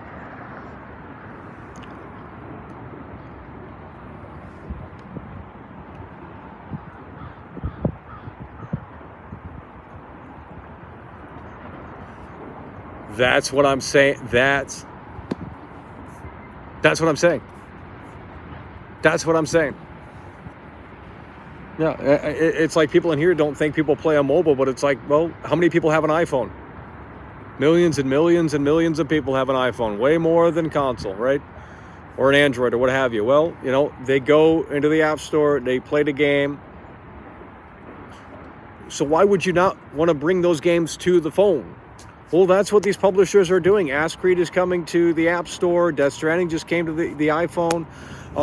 Resident Evil 4, like, this is what you're seeing. Because you're getting the game out to more than just the console space. And the console space is limited. You know, how many PS5s are out there compared to iPhones? The iPhone 15 sold better than the PS5 in 4 years. I don't know what to tell you. So this is where it's all going. It's all going to cloud. It's all going to play anywhere. PlayStation's going to follow suit. So, you know, the Xbox fanboys, Xbox is ahead of the curve. They've always been ahead of the curve. And they made choices and decisions that the hardcore gamer, the gamer audience isn't fond with. But it's like, well, eventually PlayStation will follow suit as well. They've already tried to copy Game Pass.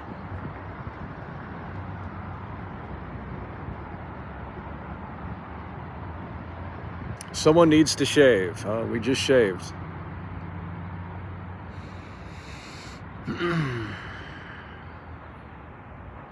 Yeah, Death Stranding is on the iPhone 15 right now. iPhone 15 Pro right now.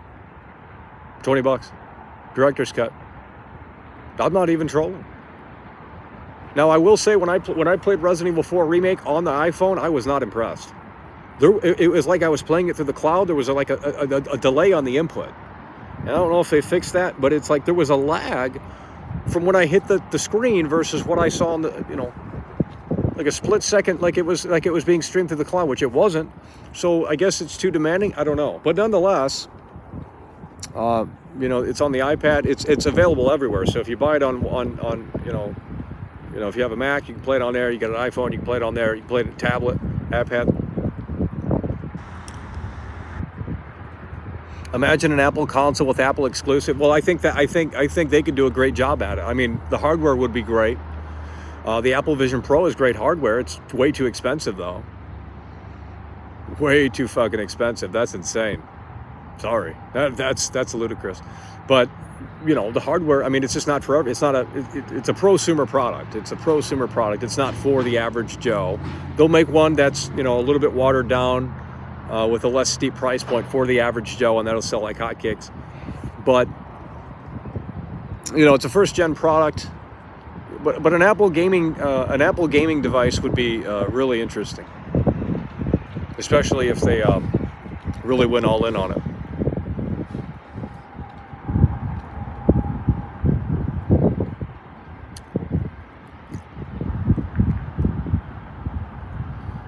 You kind of look like Shaq. Great take, very intelligent. Foam Stars has a 59 on Metacritic, and the PlayStation fanboys are defending it. Well, they'll defend anything. They were bitching about the fucking Suicide Squad. Now they're defending the same game with a new coat of paint. Who is playing that Helldivers 2 shit? No one. That game is done. It's junk. And they were so hell-bent on this idea that Rocksteady's trash, we don't want live service, Yet here they are about a week or so later buying fucking a live service game. Just going right up against what they were, saying that's killing the industry. Oh, this live service shit's cancer to the industry. We can't handle this live service slop. And then here we go, we're buying Helldivers 2, which is a live service, always online game. Very hypocritical. Very hypocritical. That's why Xbox needs to go out and branch off into every avenue they can. You don't cater and pander to the hardcore gamer anymore. That's not the majority of sales. You got to go after the mobile market. And you can already play your Xbox games on your phone too. I mean, we can play Halo Infinite right now on the phone with the DualSense controller again. I mean, it's just, consoles have been dead. Did the Xbox One was Dead Rising 3 exclusive to the Xbox One? Was Rise Son of Rome exclusive to the Xbox One? Was Forza exclusive to the Xbox One when it launched? Because I'm thinking it still was at that point in time in 2013. They weren't coming to PC day one as well, or at all. I'm pretty sure that was the case. And there was a cutoff point somewhere in the Xbox One era where the exclusives stopped being exclusives. Okay, it wasn't. They were all exclusives, only on Xbox One. Okay, well then that was the traditional gaming sense. Then you had to get an Xbox One to play Dead Rising 3, and a lot of people like Dead Rising, and there you go. Rise, Son of Rome, next gen graphics, boom. There you go. It had games. It actually had exclusives. So you can talk shit about Xbox One, but guess what? I would argue the launch lineup's better than the Xbox Series X, because the Series X truly has no actual exclusives. The Series S, the Series X has no, because it's not a console. It's a local hardware device that takes you to the Game Pass in the traditional gamer sense. That's all it is. It doesn't actually have exclusives. I mean, you can play all the games on PC. There's certain games on Xbox One, I'm assuming at this point have come to PC, but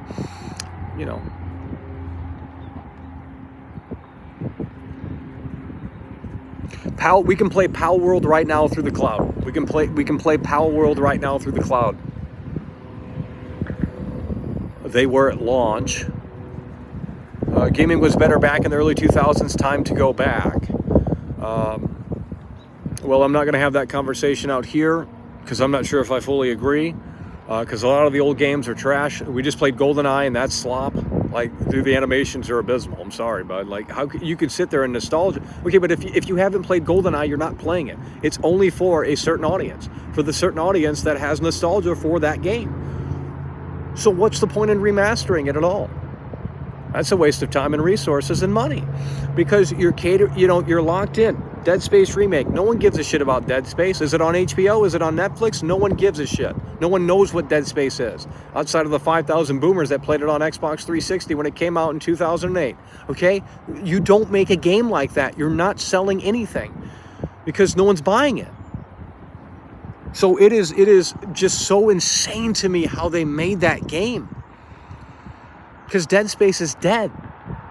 And the last I heard, it underperformed in terms of sales.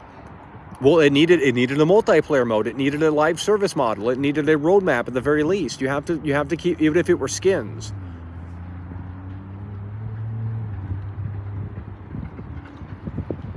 This guy says everything is trash. That's not true.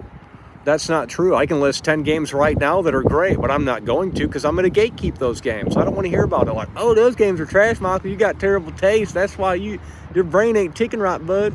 No, your brain's not ticking right because you're the normie. You love that God of War slop. You love that God of War slop. So basically, Xbox is just a skin. Well, no, the new console has always been Game Pass. Game Pass is the console. And there's multiple ways you can get to the Game Pass service. That's really all it is. I mean, you can still buy your games physically on Xbox, but that's pretty much going away at this point. Maybe that's the announcement next week. Have they pulled all the Xbox games off the store shelves? I thought Walmart was going to stop selling Xbox games. I'm pretty sure that's already a thing at this point, because who the hell is buying Xbox games physically? No, I don't know anyone that. There's no point. You have to get on the internet to play them. Some of them. Starfield, you can't play that game right off the disc. That requires internet. First Bethesda game to do that outside of Fallout 76. Junk. Yeah, God of War used to be based. It used to be for the gamer. One of them hardcore games that wasn't afraid to show some edge. And now it's just turned into woke movie slop. Terrible. Anyone that defends those new God of War games is just yikes. Resident Evil 4 combat, garbage, junk. Xbox One had a better launch lineup than the PS4, but the fake gamers disagree. No, I agree. A lot of diverse titles. You had the racing game Forza. You had Dead Rising 3 with a bunch of zombies on the screen, great graphics. You had Rise, Son of Rome, a tech demo from the guys that made Crysis. I mean, dude. Decent amount of games. There's probably another game too there. Xbox One launch lineup was actually pretty solid. Way better than the PS4. The PS4 had fucking Killzone, and who the fuck cares about Killzone? That shit dead as fuck. That's why it ain't coming back. There ain't no money there. 5,000 people want to buy it and play it. That's 5,000 sales, and that's dead. Nintendo is still number one. Nintendo is the most successful. PlayStation's dead. Like, where have you guys been? PlayStation is dead. Why do you think they're so desperate? Jim Ryan, hey, we need to do live service games. We need to get this shit out on PC because PlayStation is dead. Nintendo is number one. Look at the sales. I'm not wrong. They turned that ship around real quick. Wii U, no one cared. No one bought it. To Switch, massive success. Massive success. Nintendo is literally number one right now. I don't care if you agree with their games or not. Nintendo is number one. Nintendo is literally number one. The PS5 will never outsell the Switch. Nintendo is number one by the sales. You cannot disagree. Why do you think that is? How many games came out last year for the Switch? Go. How many games came out last year for the Switch that were exclusive? There's a ton. There's a ton of games that came out last year for the Switch that were exclusive. It's more than just Mario Wonder. You had fucking Zelda. You had Mario Wonder. Those are two big games right there, and I know there was a hell of a lot more.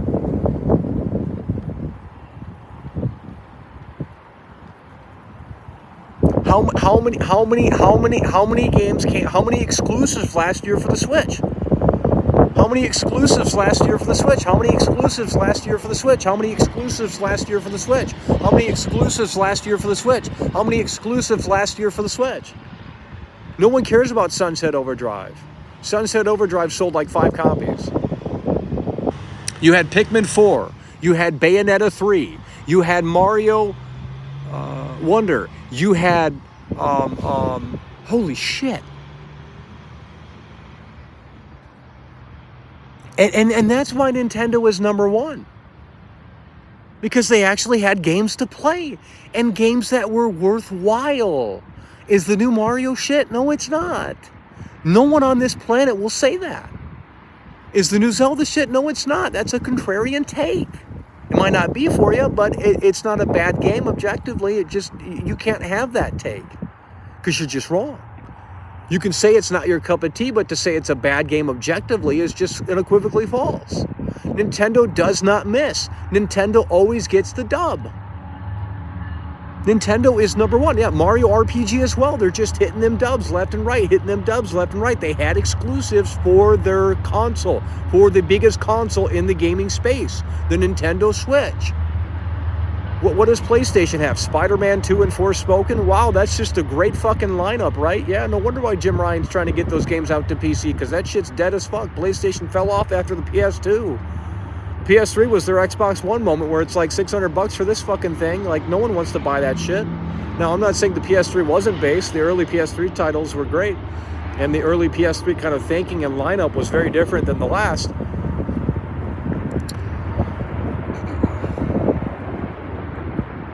Yeah, you had Metroid Prime came out. Metroid Prime as well. Dude, holy shit. Wasn't there a Donkey Kong game or no? Nintendo Switch is number one in America, bud. I don't know what you're talking about. Nintendo Switch is number one right now. Get your head out of your ass. You know, I'm not even big on the Switch. You know, those games just... Now, I don't know how big this year is for the Switch. I'm sure it's a little less big than it was last year because, you know, Zelda, I don't think you can top that. It's a pretty big fucking game. But with that said... Game Pass just killed Xbox value. Phil has no control. Okay, so let me ask you this. Do you want them to treat this like it's 2005 where they have exclusive games you can only play on Series X? No one's doing that anymore. The times have changed. I mean... The new Donkey Kong game is coming. Does Nintendo have Gears or Halo? Gears and Halo is dead. Halo died a long time. The last time Halo was relevant was Halo 3.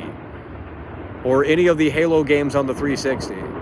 Halo's been dead for years and years and years, bro. Halo has not been relevant since the best-selling 360 game is Halo 3.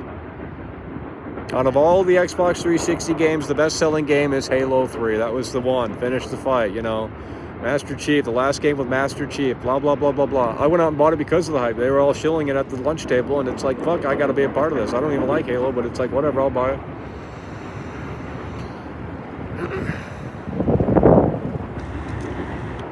Okay, but because they don't make great software anymore. I mean, that's why no one's playing this shit. They don't make great software anymore. How hard is this to understand? They're too focused on hardware and services and VR headsets and all this other bullshit. And it's like, no, what are we doing? Look at Nintendo. They're focused on the software. Nintendo is focused on the software. They're not focused on the hardware. They're not focused on performance. They're not focused on ray tracing. They're not focused on 4K 60. They're not focused on any of that bullshit. They're focused on making great first-party titles that just hit different. When you get a Mario game, you know you're getting a Mario experience. When you get a Zelda game, you know you're getting a Zelda experience. And you can walk in with massive confidence and put the money down and say, yes, this is going to be a great title. It's Nintendo's seal of approval. It's not Nintendo. So what do you want me to tell you? These woke movie games that PlayStation offers, Spider-Man 2 was a buggy mess day one. No one wanted to talk about the bugs that that game had because, you know, PlayStation can do no wrong. 4 years for a fucking sequel and the game is trash. No innovation, nothing. Just junk. God of War. Name one good PlayStation 5 game. I'll wait. because it don't exist. That's why Jim Ryan is desperate. Hey, let's get Days Gone out to PC. Yeah, let's put Days Gone out on PC because that game's trash. That's another internet darling game. Everyone hated it when it came out. It was a total bug fest. And now everyone's like, on their knees for Deacon. And, oh, my God, the Chewbacca gang. Oh, I love it. And it's like, no, the game's trash. The game's junk. Tired of that Days Gone fucking fantasy, like, oh, the game was like this overlooked masterpiece. No, it's a trash game. It's boring as shit. Ratchet and Clank is junk. No one played that crap. No one played that garbage. That's a tech demo for PS2. No one played Ratchet and Clank. You got to get out of the boomer mindset. These gaming companies, they want to maximize everything. You want to reach as many gamers as possible. Where's the most gamers? MO just came through and said, well, it's mobile gaming space. Why do you think the Switch is kind of a mobile gaming console? It's not tethered to the traditional, it's not like the Wii U. You can take the gaming on the go. It's the mobile gaming space. Duh. That's why the DS and the Nintendo 3DS, they sold like hotcakes. Returnal is trash. Don't bring that garbage up in here. Returnal is fucking trash. Garbage ass game, just internet darling slop. No one gives a shit about Returnal. This is why PlayStation sucks. They are catering and pandering to the internet darling crowd. That's why PlayStation is dead. PlayStation is dead. Xbox isn't outputting anything. That's why they're in the shitter. It's just a sad situation.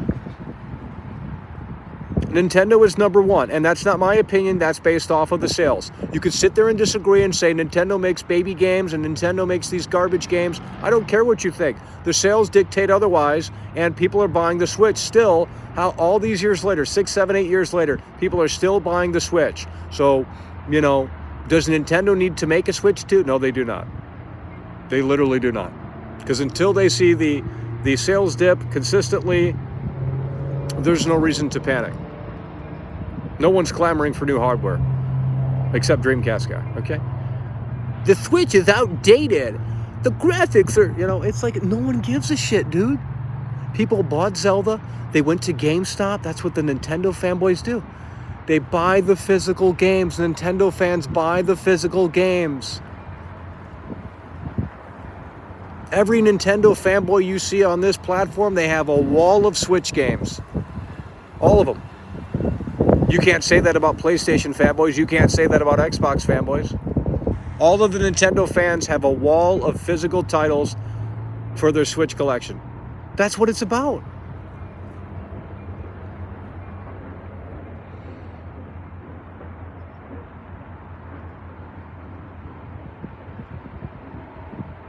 No.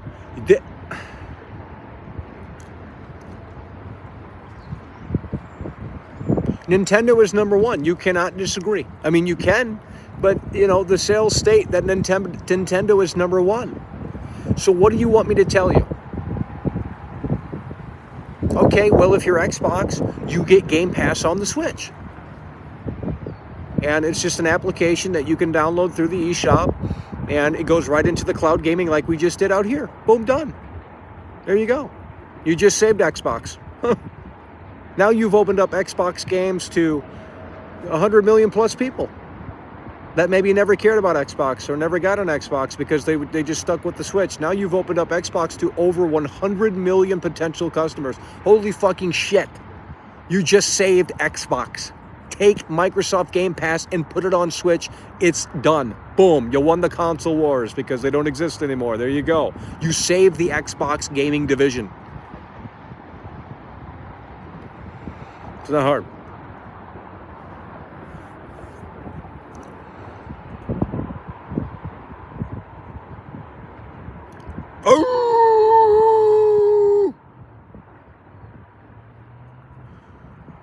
Oh my God.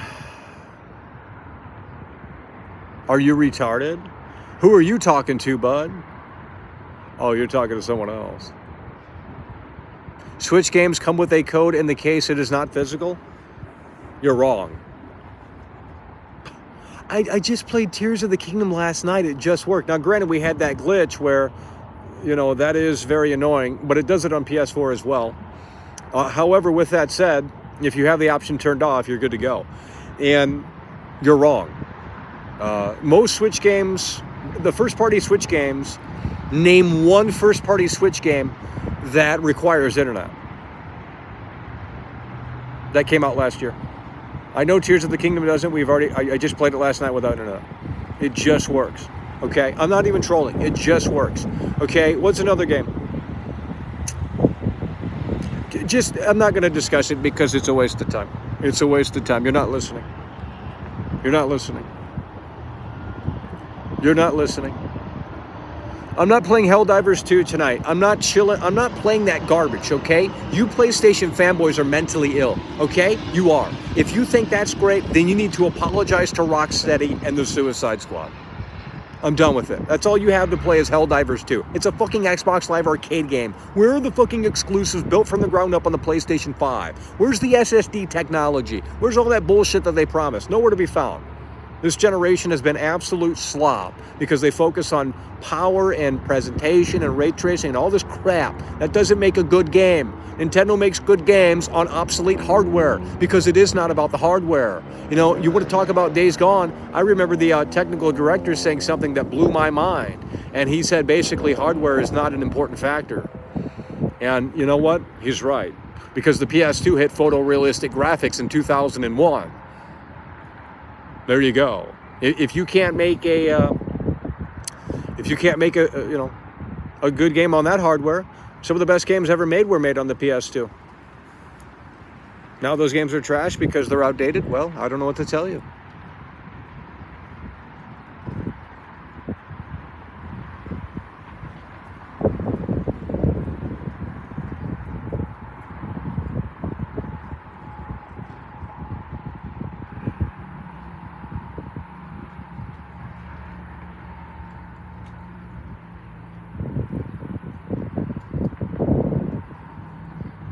Yeah, we're still yapping, so make sure you subscribe. We're still yapping, so make sure you subscribe. I mean, I'm just out here spitting facts.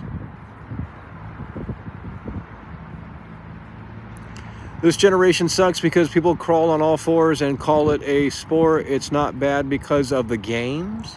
I don't know what you're talking about. You're saying esports ruin gaming? Well, streamers ruin gaming, quite frankly. Streamers ruin gaming. I mean, why would you want to play these games? See, this is why all these companies have to adapt to this, because it's like everyone's streaming their gameplay, and it's like, well, no one's going to buy the game. No one is going to buy the game. You're not going to buy it. You're going to watch it on YouTube.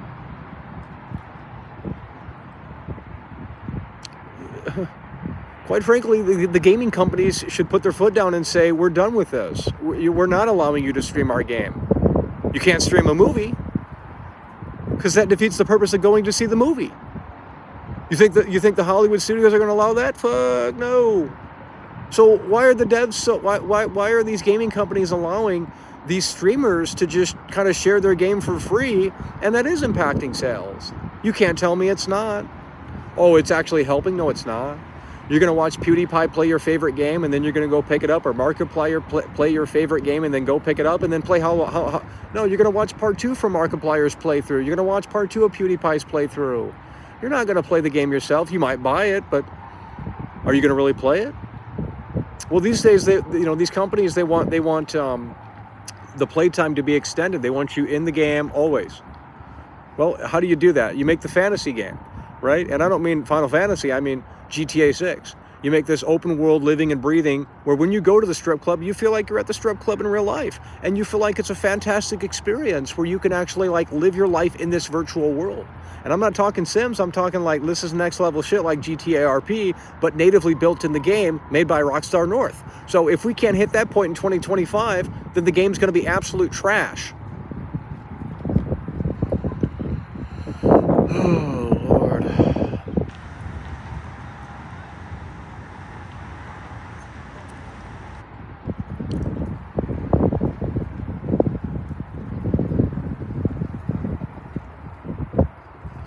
Then how are you supposed to make an informed decision on what to buy? It's called using your brain. You can't seek for validation. So what did you do in the 90s? Did you wait for the GamePro magazine to come to your mailbox to see did they review it or not? I mean, there was no internet back in the 90s like there is today. What the fuck you smoking, bud? So you need someone else's opinion to tell you whether or not the game is good. Okay, well then that's why gaming is dead. That's why gaming is dead. Nintendo needs a new and more powerful console to get a wider reach of third-party support and be able to play all games from Game Pass. No, they can stream Game Pass through the cloud like we just did. They don't need local hardware. They don't need third-party support. Nintendo's never been about third-party support. What are you guys smoking? When has Nintendo been about third-party support? Maybe a little bit there with the Wii, but they've never been about the third-party support. What are you guys smoking in here? You buy a Nintendo for Mario, for Zelda, for those experiences. You're not buying it for the third-party support because it doesn't exist. No one wants to play. Why would you want third-party support on the Switch? It is underpowered. The games are going to look and perform worse. Sure, you can take them on the go, but at what cost? You want to play The Witcher 3 on the go? Well, it's going to be the mobile version of Witcher 3. Nintendo does not need third-party support. What third-party games do you want to play that aren't on there? Sports? Fortnite? Is Fortnite on Switch? I don't even know.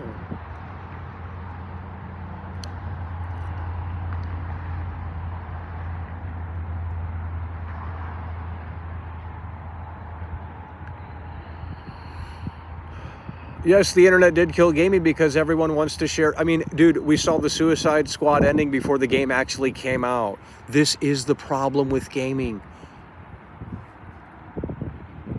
None of these losers want to play these games because it's too much work. It's not that gaming isn't fun anymore. It's just you'd rather be addicted to the internet than you were gaming back in the day. The addiction has shifted from gaming to internet. So it's like, well, why boot up the console? Got to go grab the controller. I got to go power the console on. That's a lot of work, right? Put the disc in if you're still a boomer, and fire the game up. Wait for the game to load. Wait to get into a match. Holy motherfucking shit! You can go on YouTube, one click, boom, watch the whole fucking game. All the cutscenes, all the unlockables, all the levels, all the animations, all the reload animations, all of it. Yes, the internet killed gaming. If I made a game, I would say you are not allowed to stream the game because we want you to play it. It's a pretty simple concept. I mean, you can't sit there and react to a movie. Why should you be able to react to a game? Hurts the sales. It does the opposite, by the way. No, it doesn't. No, it doesn't. I mean, if it's an indie game that no one's ever heard of, yes. But if it's a AAA title, it does the opposite. Why would I want to play the game when I can go watch it for free on YouTube? Especially these woke movie games that Sony puts out. I can watch God of War for free on the internet. Why would I want to go fucking play the game? Trash gameplay. You're there for the story for those woke movie games that PlayStation puts out. So why would you want to go buy the game? Why would you want to go buy the game? Can we get a mod in the mobile? Can we get a mod over here in the mobile stream? There's a spammer. Can we get a mod over here? We're going to need some more mods because if we're going to do this dual streaming thing, it's going to be a cesspool here. The Taco Bell event was fun. Yeah, I did get a notification for the Taco Bell. I don't know what the fuck that was. Did they introduce a new taco? Oh, we got a new food review coming. Nintendo sold 130 million Switches without Call of Duty. That's what I'm saying. Man. They don't need third party. It would taint the Nintendo. It would taint the Nintendo garden wall. You got to keep Nintendo pure. Nintendo does what Nintendo does best. It's never going to change. The Nintendo fanboys are always going to be there. The only reason why I didn't buy a Switch is because, firstly, they didn't have enough in stock. There was a big line, and they just didn't have enough. There was a cutoff point. So I was actually going to get a Switch day one in 2017, but just didn't get one because there was a cutoff point. And with that said, I looked at it and said, well, there's not many games that I really want to partake in anyway. And the Wii U was a little bit more fascinating lineup, and technology was a little bit different, so...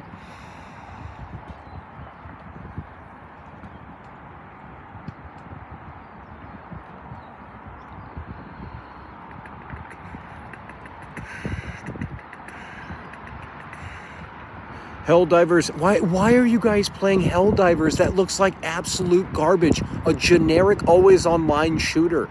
Who is shilling that? There must be some big reviewer saying it's a breath of fresh air, it's a 10 out of 10 because it's a PlayStation exclusive. Clearly. In the early 2010s, gaming content was the peak of video games. In my opinion, 2015 games started declining in quality, becoming less enjoyable. I disagree. Because the business has changed. That's what it's all about.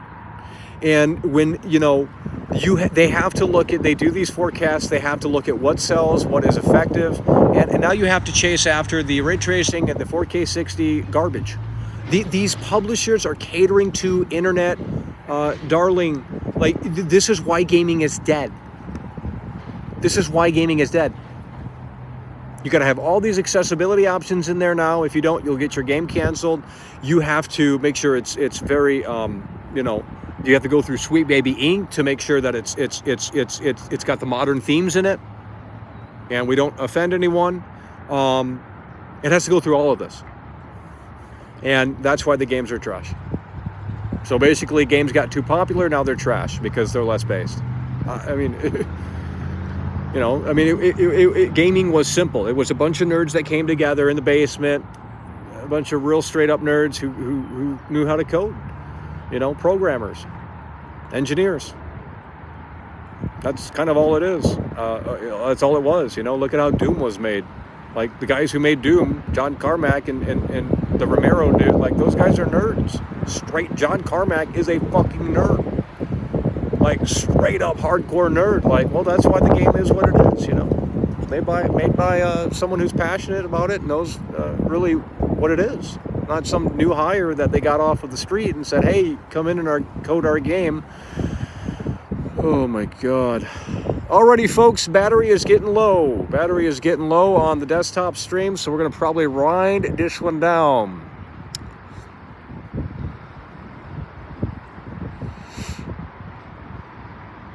Chat is totally dead on the desktop stream here, so we're going to wind this one down, and we're going to continue on mobile here for a little bit more.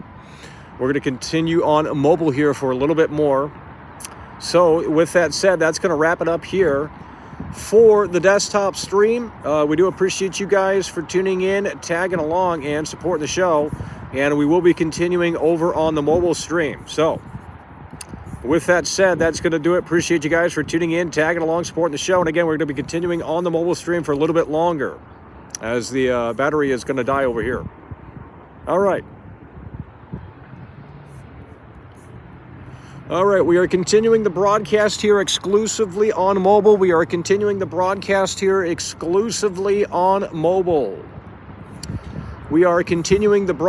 chat was totally dead. I can't handle that. I'm so glad that this is a thing because this chat doesn't die over here. It might get nasty, but at least the chat doesn't die. I don't know what it is with the desktop thing, but like, there's no one chatting. Yeah, the chat rate's at 4. The chat rate will never be that low on mobile. It's very odd.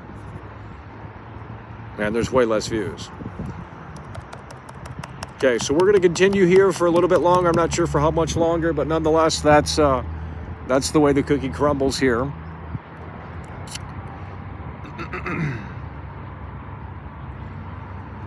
Oh, Rustling Faces here. The Rock turned heel. Oh, The Rock turned heel. According to the leaks, future seasons of the Suicide Squad, Batman isn't dead. Yeah, I heard that too. Yeah. Well, that doesn't fit the narrative, so they're going to move the goalposts and say that some other character was disrespected.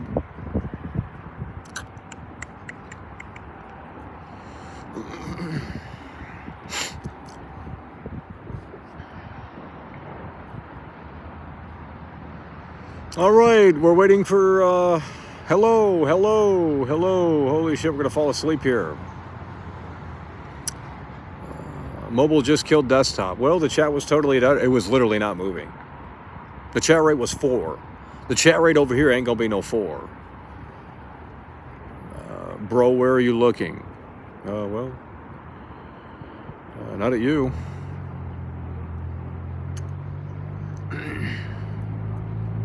All right, Kansas City Chiefs or the San Francisco 49ers, go. You guys don't want to talk about gaming. I mean, the chat's dead over here too. We're gonna wrap this one up as well then. You know, I thought we had the normies didn't come in here today. It's only 183 viewers. Very sad.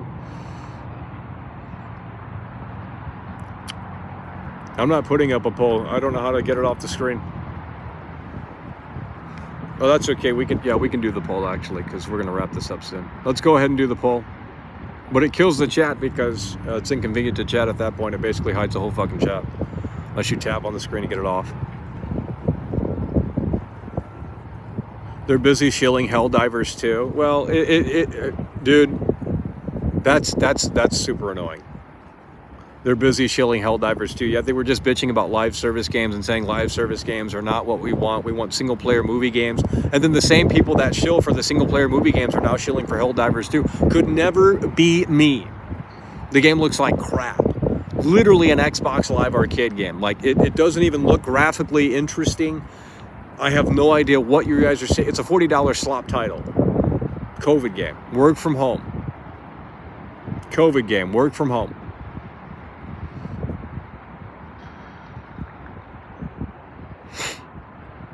Well, they're bringing Batman back so that, you know, what's going to be their complaint now with the Suicide Squad? They're literally bringing Batman back. So clearly Kevin did more work. Kevin did more work. And y'all wrote it off and said, oh, fuck Harley Quinn, you know, Batman didn't deserve to die like this. Well, they're bringing him back. There's more work that Kevin did on the game. Shit.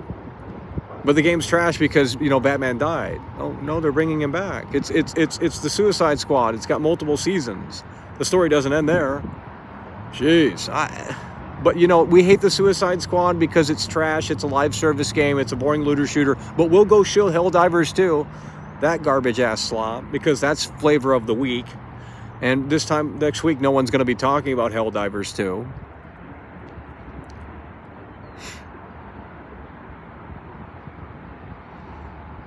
What are you on? Well, I'm not drinking the PlayStation. The PlayStation fanboys are losers. I'm sorry. It's just, I mean, I have a PS5 and, you know, there's nothing to play on it. And I'm not buying Helldivers 2. I mean, Skull and Bones is free to play right now. The open beta, and that's more interesting than Helldivers 2. And both of those games are trash. Both of those games are trash.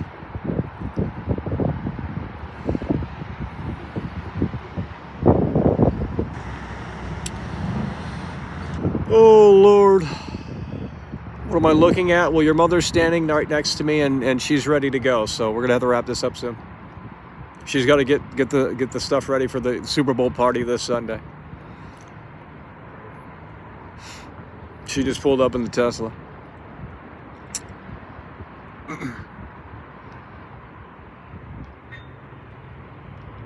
Current gen is dead, not a single triple title that made you buy a console. I agree. I agree. And I was hoping that Starfield was going to be that game, but it wasn't obviously that. And I will say that, you know, if GTA 6 came out sooner, because the devs don't believe in crunch, so they're going to take their time with it. That's literally one of the reasons. But if GTA came out sooner, it might have moved this generation a little bit more. Now, Starfield could have been good, but, you know, it's not the same Bethesda, and they outsourced a lot of the game, it seems. I mean, if you look at the credits of the game, it seems like it was heavily outsourced. Kojima will save the industry. Well, I think, yeah, Death Stranding 2 could be good, but that's not out until next year, so we'll probably get Death Stranding 2 before GTA 6, to be honest. I think we'll get Death Stranding 2 before GTA 6. I just hope it's not more of the same. I mean, because quite frankly, that's kind of boring, but I'm sure there'll be some new gimmick. The guitar or something.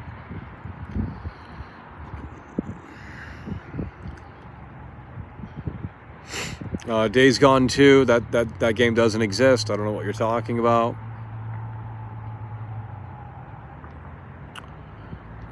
The Batman Arkham fanboys have already started to move the goalposts. Yeah, well, we already know that. They had no argument. I defended the game, even though, you know, It's not a bad game. I mean, it's really not. The gameplay is not. It's just cloud chasing. That's all it is. You say the game is bad, and you get 100,000 plus views.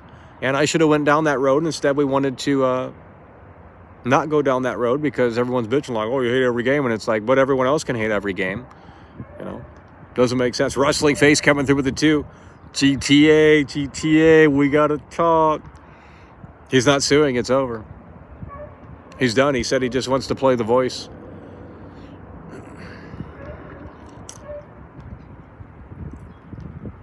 The Florida Joker. Yep, Florida Joker. A lot of RPG games from 10 years ago feel like they haven't aged. That is the issue. Well, RPG from 10 years ago. What was 10 years ago? 2014? I don't remember any RPGs in 2014.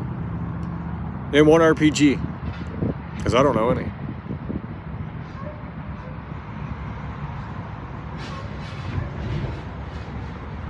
Well, the Florida Joker's got 2 years before the damn game comes out to just keep making those videos, so amazing. Very innovative. He's literally carrying the whole game. Elder Scrolls came out in 2011. Skyrim came out in 2011. I don't know what you guys are talking about. Fake gamers in here. Skyrim came out 11/11/11.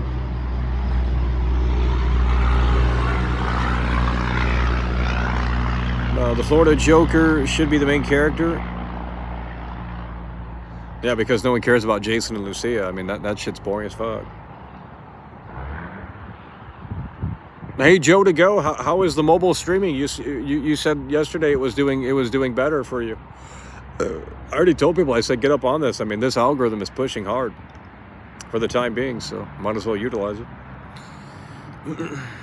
And plus, the chat doesn't die as quick for me on here, so I guess it's just the mobile experience. More people are inclined to.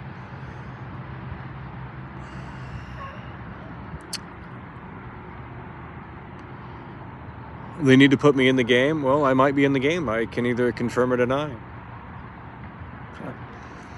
I could be in GTA 6.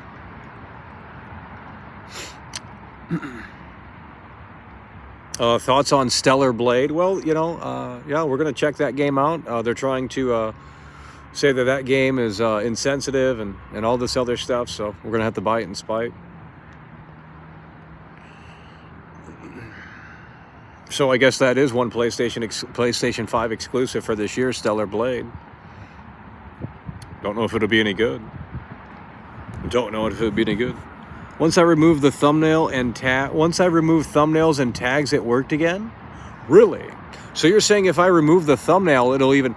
How many views did you get on your vertical streams? Because this is capping off at always 250. Like, we're barely seeing 300 ever on these mobile streams, and I just feel like we could... So you're saying remove the thumbnail? Because on mobile, it, Oh, man. The Rock says, know your role and shut your mouth. Bam, bam. The Rock says, know your role and shut your mouth. Dum, dum, dum, dum, dum, dum, dum, dum, dum, dum, dum.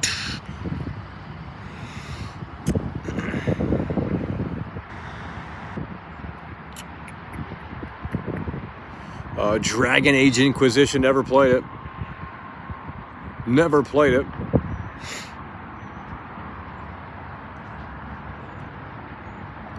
I think it's on Game Pass, though.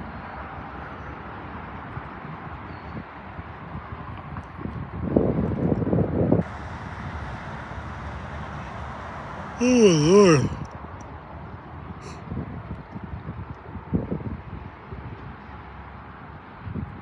My size, things could work completely different. Don't take it as gospel. Okay, but how many viewers did you get on your vertical broadcast? Because I've seen a lot of other people pull in way more viewers than me with like 8K subs. And it's like, what the fuck is this?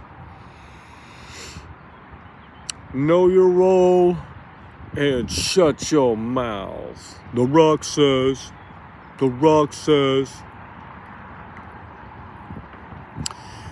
PlayStation Plus. Yeah, I don't even have PlayStation Plus. There's no point. I don't play online gaming, and Total for an hour, 200 to 300. Okay, well, you're doing better than me almost, jeez. So we're doing something wrong here. Because it does not want to push it out to 300 people. Like it sticks at 250, and then I never see 300, very seldom on the mobile here.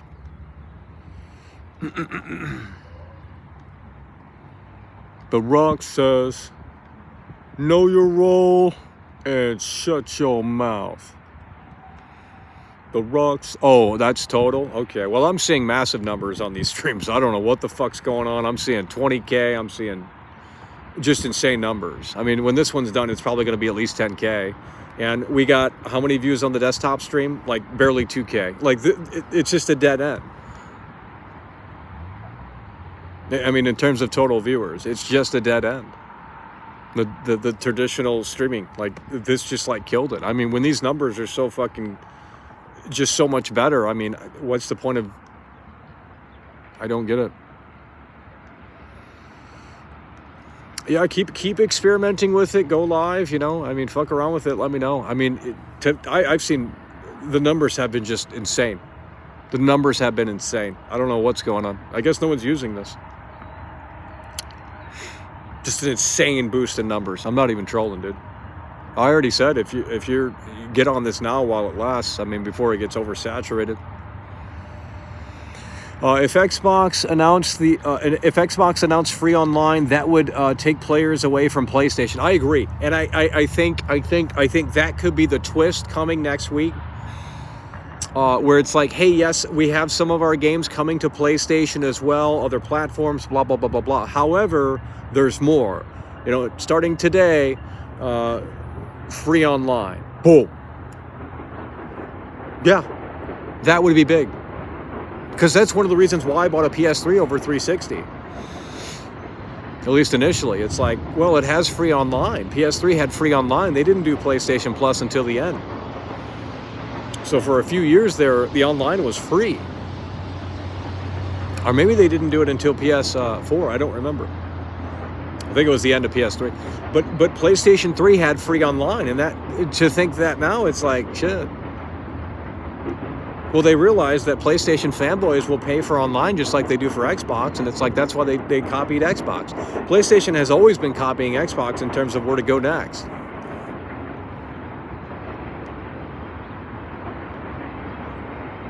There's just no point.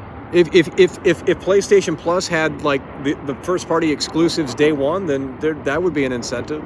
But it's not like Game Pass in that sense, where you can play the games on Game Pass day one. Free online would take the L and turn it into maybe a W. And if they did say free online, it would be headlines all over, and it would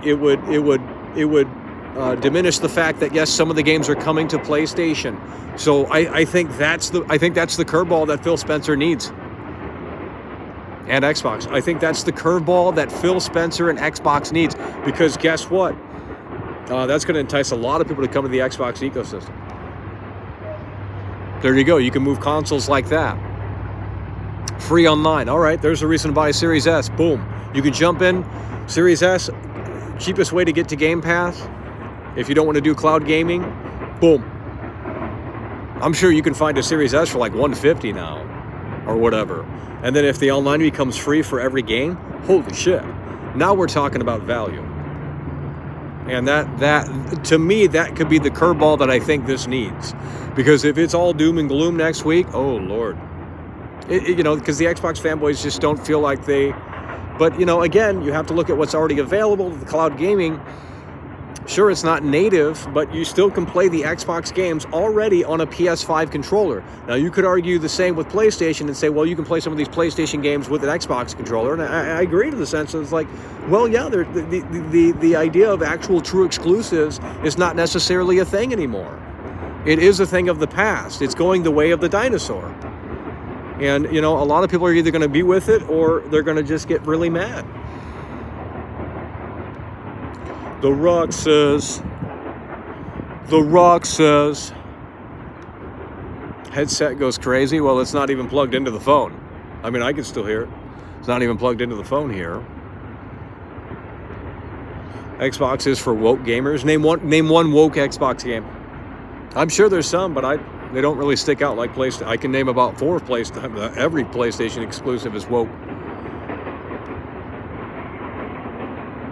Starfield, yeah, I guess there you go. Well, that, you know, it's, I already told you, that's every modern game. It has to hit the checklist. You can't offend anyone. You know, they want maximized reach. If they offend a certain group of people, well, then that's going to be not good. So, yeah, but Starfield's not an Xbox exclusive. Starfield's not an Xbox exclusive. It's coming to PlayStation. What are you talking about? That doesn't count. Starfield is not an Xbox exclusive. When you think of Xbox exclusives, you think of Halo. When you think of Xbox exclusives, you think of Gears. When you think of Xbox exclusives, you think of Forza. Those are the heart of the Xbox. Redfall, by the way. Okay. Yeah. The new Fable looks woke. Okay, well, that's not out yet. I mean, vaporware. Steam and Nintendo are relevant. The rest are... Okay, bud. Steam is not relevant. No one plays PC gaming. You know what the top played PC game is right now? Well, it's probably Palworld or some other dumb game. But it's typically CSGO. Who the fuck?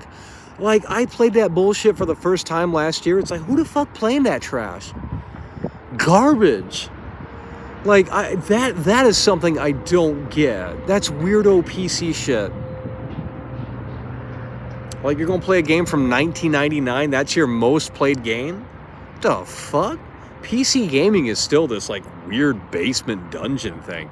If that's your most played game on Steam, this 1998 game? What the fuck? Who the fuck wants to play that shit? It doesn't make sense. Doesn't make sense. Harry Potter is here. Well, it's almost the 1-year anniversary for Hogwarts Legacy.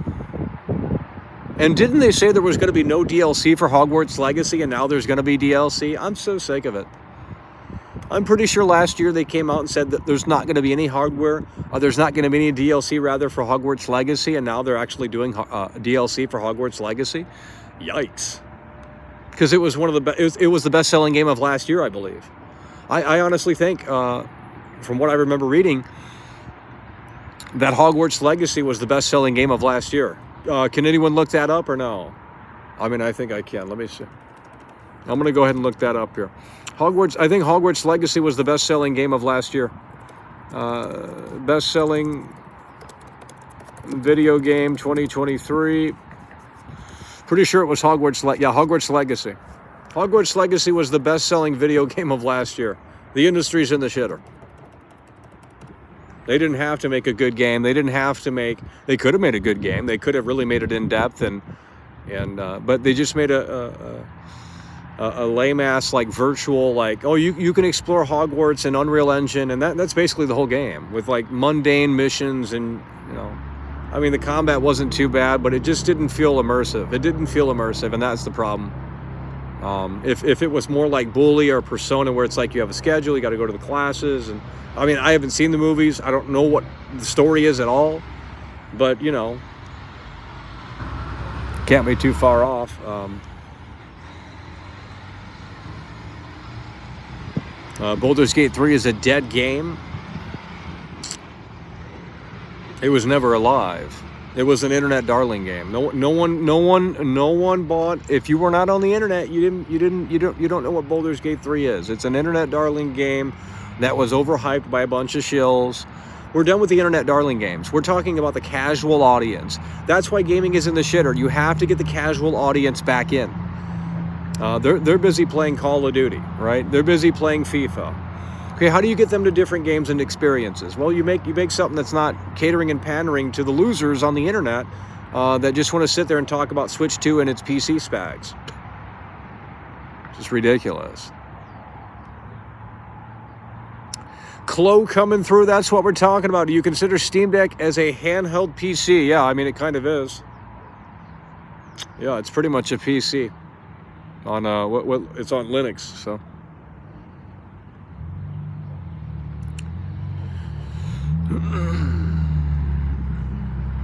But Michael, you said it was a good game. What game did I say was good? What game did I say was good? Hogwarts Legacy? No, I never said that was good.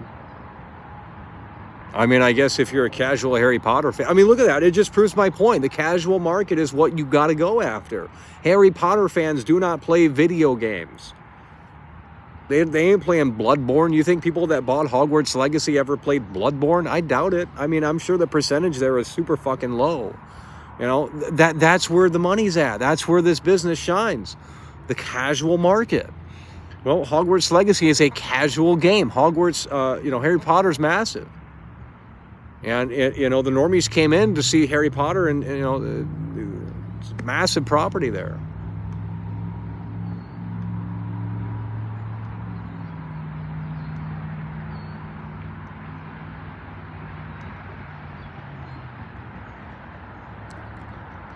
Are you playing the Walking Dead season on Call of Duty? What does it entail? All I saw was that there was a character skin, and is there a new game mode? Is there a new Walking Dead mode or something? If there's a Walking Dead mode, I'll play it. But if there's nothing new outside of a skin, I'm not going to probably play it. I don't even have the skin. You have to get the battle pass or something. Or buy it for like $20, and that's ridiculous. Walking Dead mode, by the way. Well, I was asking. I didn't imply that there was one. I mean, if you can play as Rick Grimes in third person, I saw a video of someone playing Rick Grimes in third person, and it's like, it looked like a new mode. I didn't know you could play third person zombies in that game. Walking Dead got too woke. No, it just overstayed its welcome, to be honest. People just got bored of it. People just got bored of it. Why are we rocking back and forth? Because it's cold out here. I've been sitting out here for like 3 hours.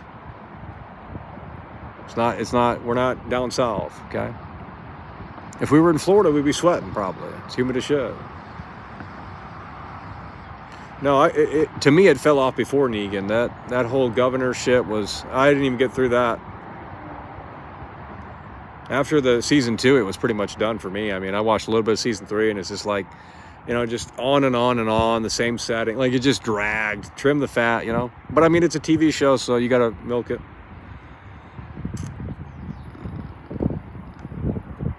Vertical stream is cringe. Yeah, you're here. Okay.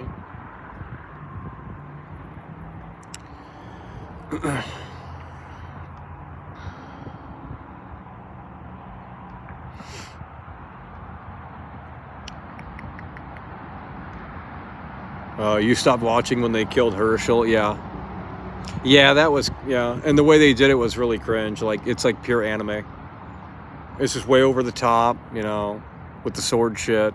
It's just sometimes you gotta rewrite it, because you can't just take the comic book and put it on the screen. You gotta rewrite it and rework it for the television show.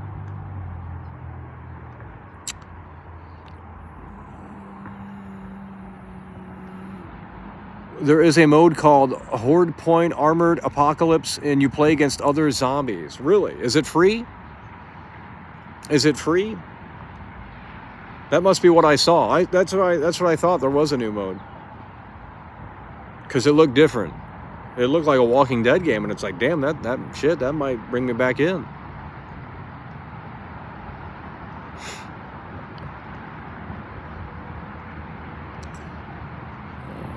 Jump the shark after the governor arc. Yeah. Well, I didn't even get past that. I mean, it just dragged on and on and on. And once the original director left for season 1 or whatever, it just kind of, it sounded like Andrew Lincoln doing the voice lines. Okay, well, I don't know. I would hope that they would have enough money to pay Andrew Lincoln, but I mean, doubt it.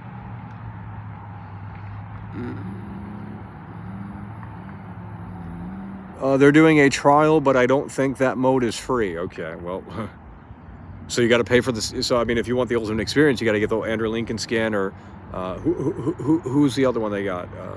The samurai, Michonne. Yeah, Michonne. They should have put Negan in it. Yeah, they should have put Negan in it too, with the bat and stuff. That would have been cool. Yeah, they got Michonne. They should have put Negan in it too. I think that would have sealed it. You see the Super Bowl. No, because it's not on. The Super Bowl's not on.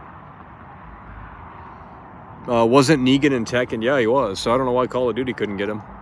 Yeah, Negan was in Tekken. That's crazy. Why are you streaming outside? Because your mother kicked me out. She said, you know, I you know, I got too fat, and she wanted me to be in better shape, and you know, so. Oh Lord.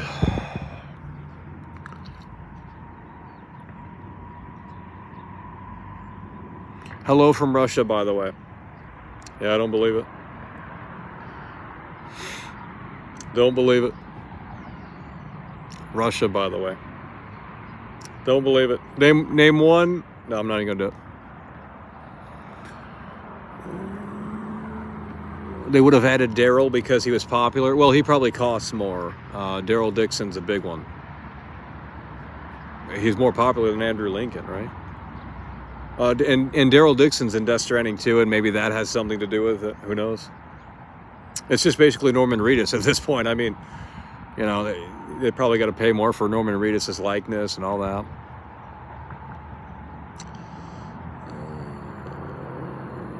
It's way too easy to swipe away from the stream on mobile. Okay, well, tell that to YouTube. I don't know.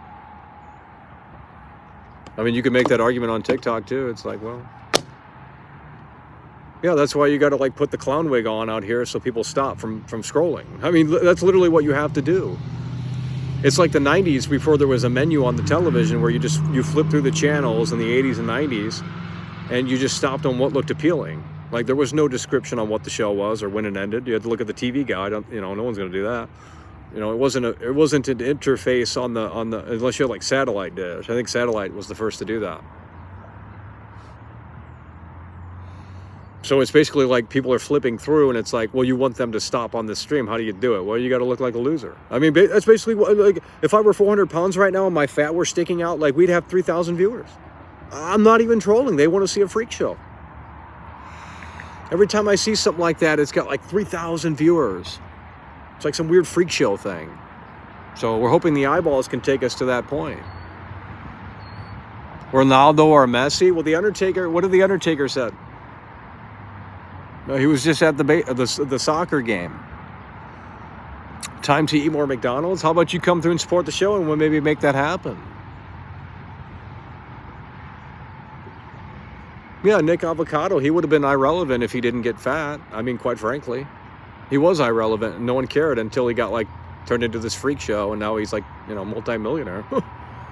Shit, I might have to gain 400 pounds. I might have to gain 400 pounds. Shit. Let's go. I mean, Tom Hardy gained a bunch of weight for that movie role. He got like actual fat. That's what movie actors do. They just get fat and, you know, it's just a role.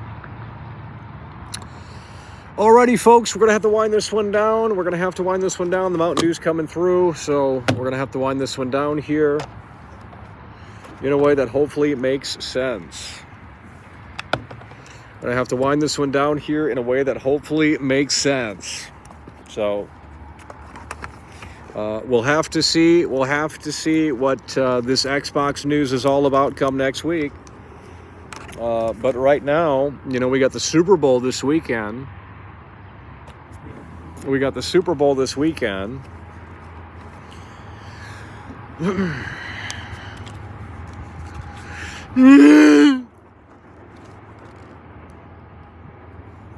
Alrighty, folks, that's going to do it. Appreciate you guys for tuning in, tagging along, supporting the show. And with that said, we will see you later. It's over.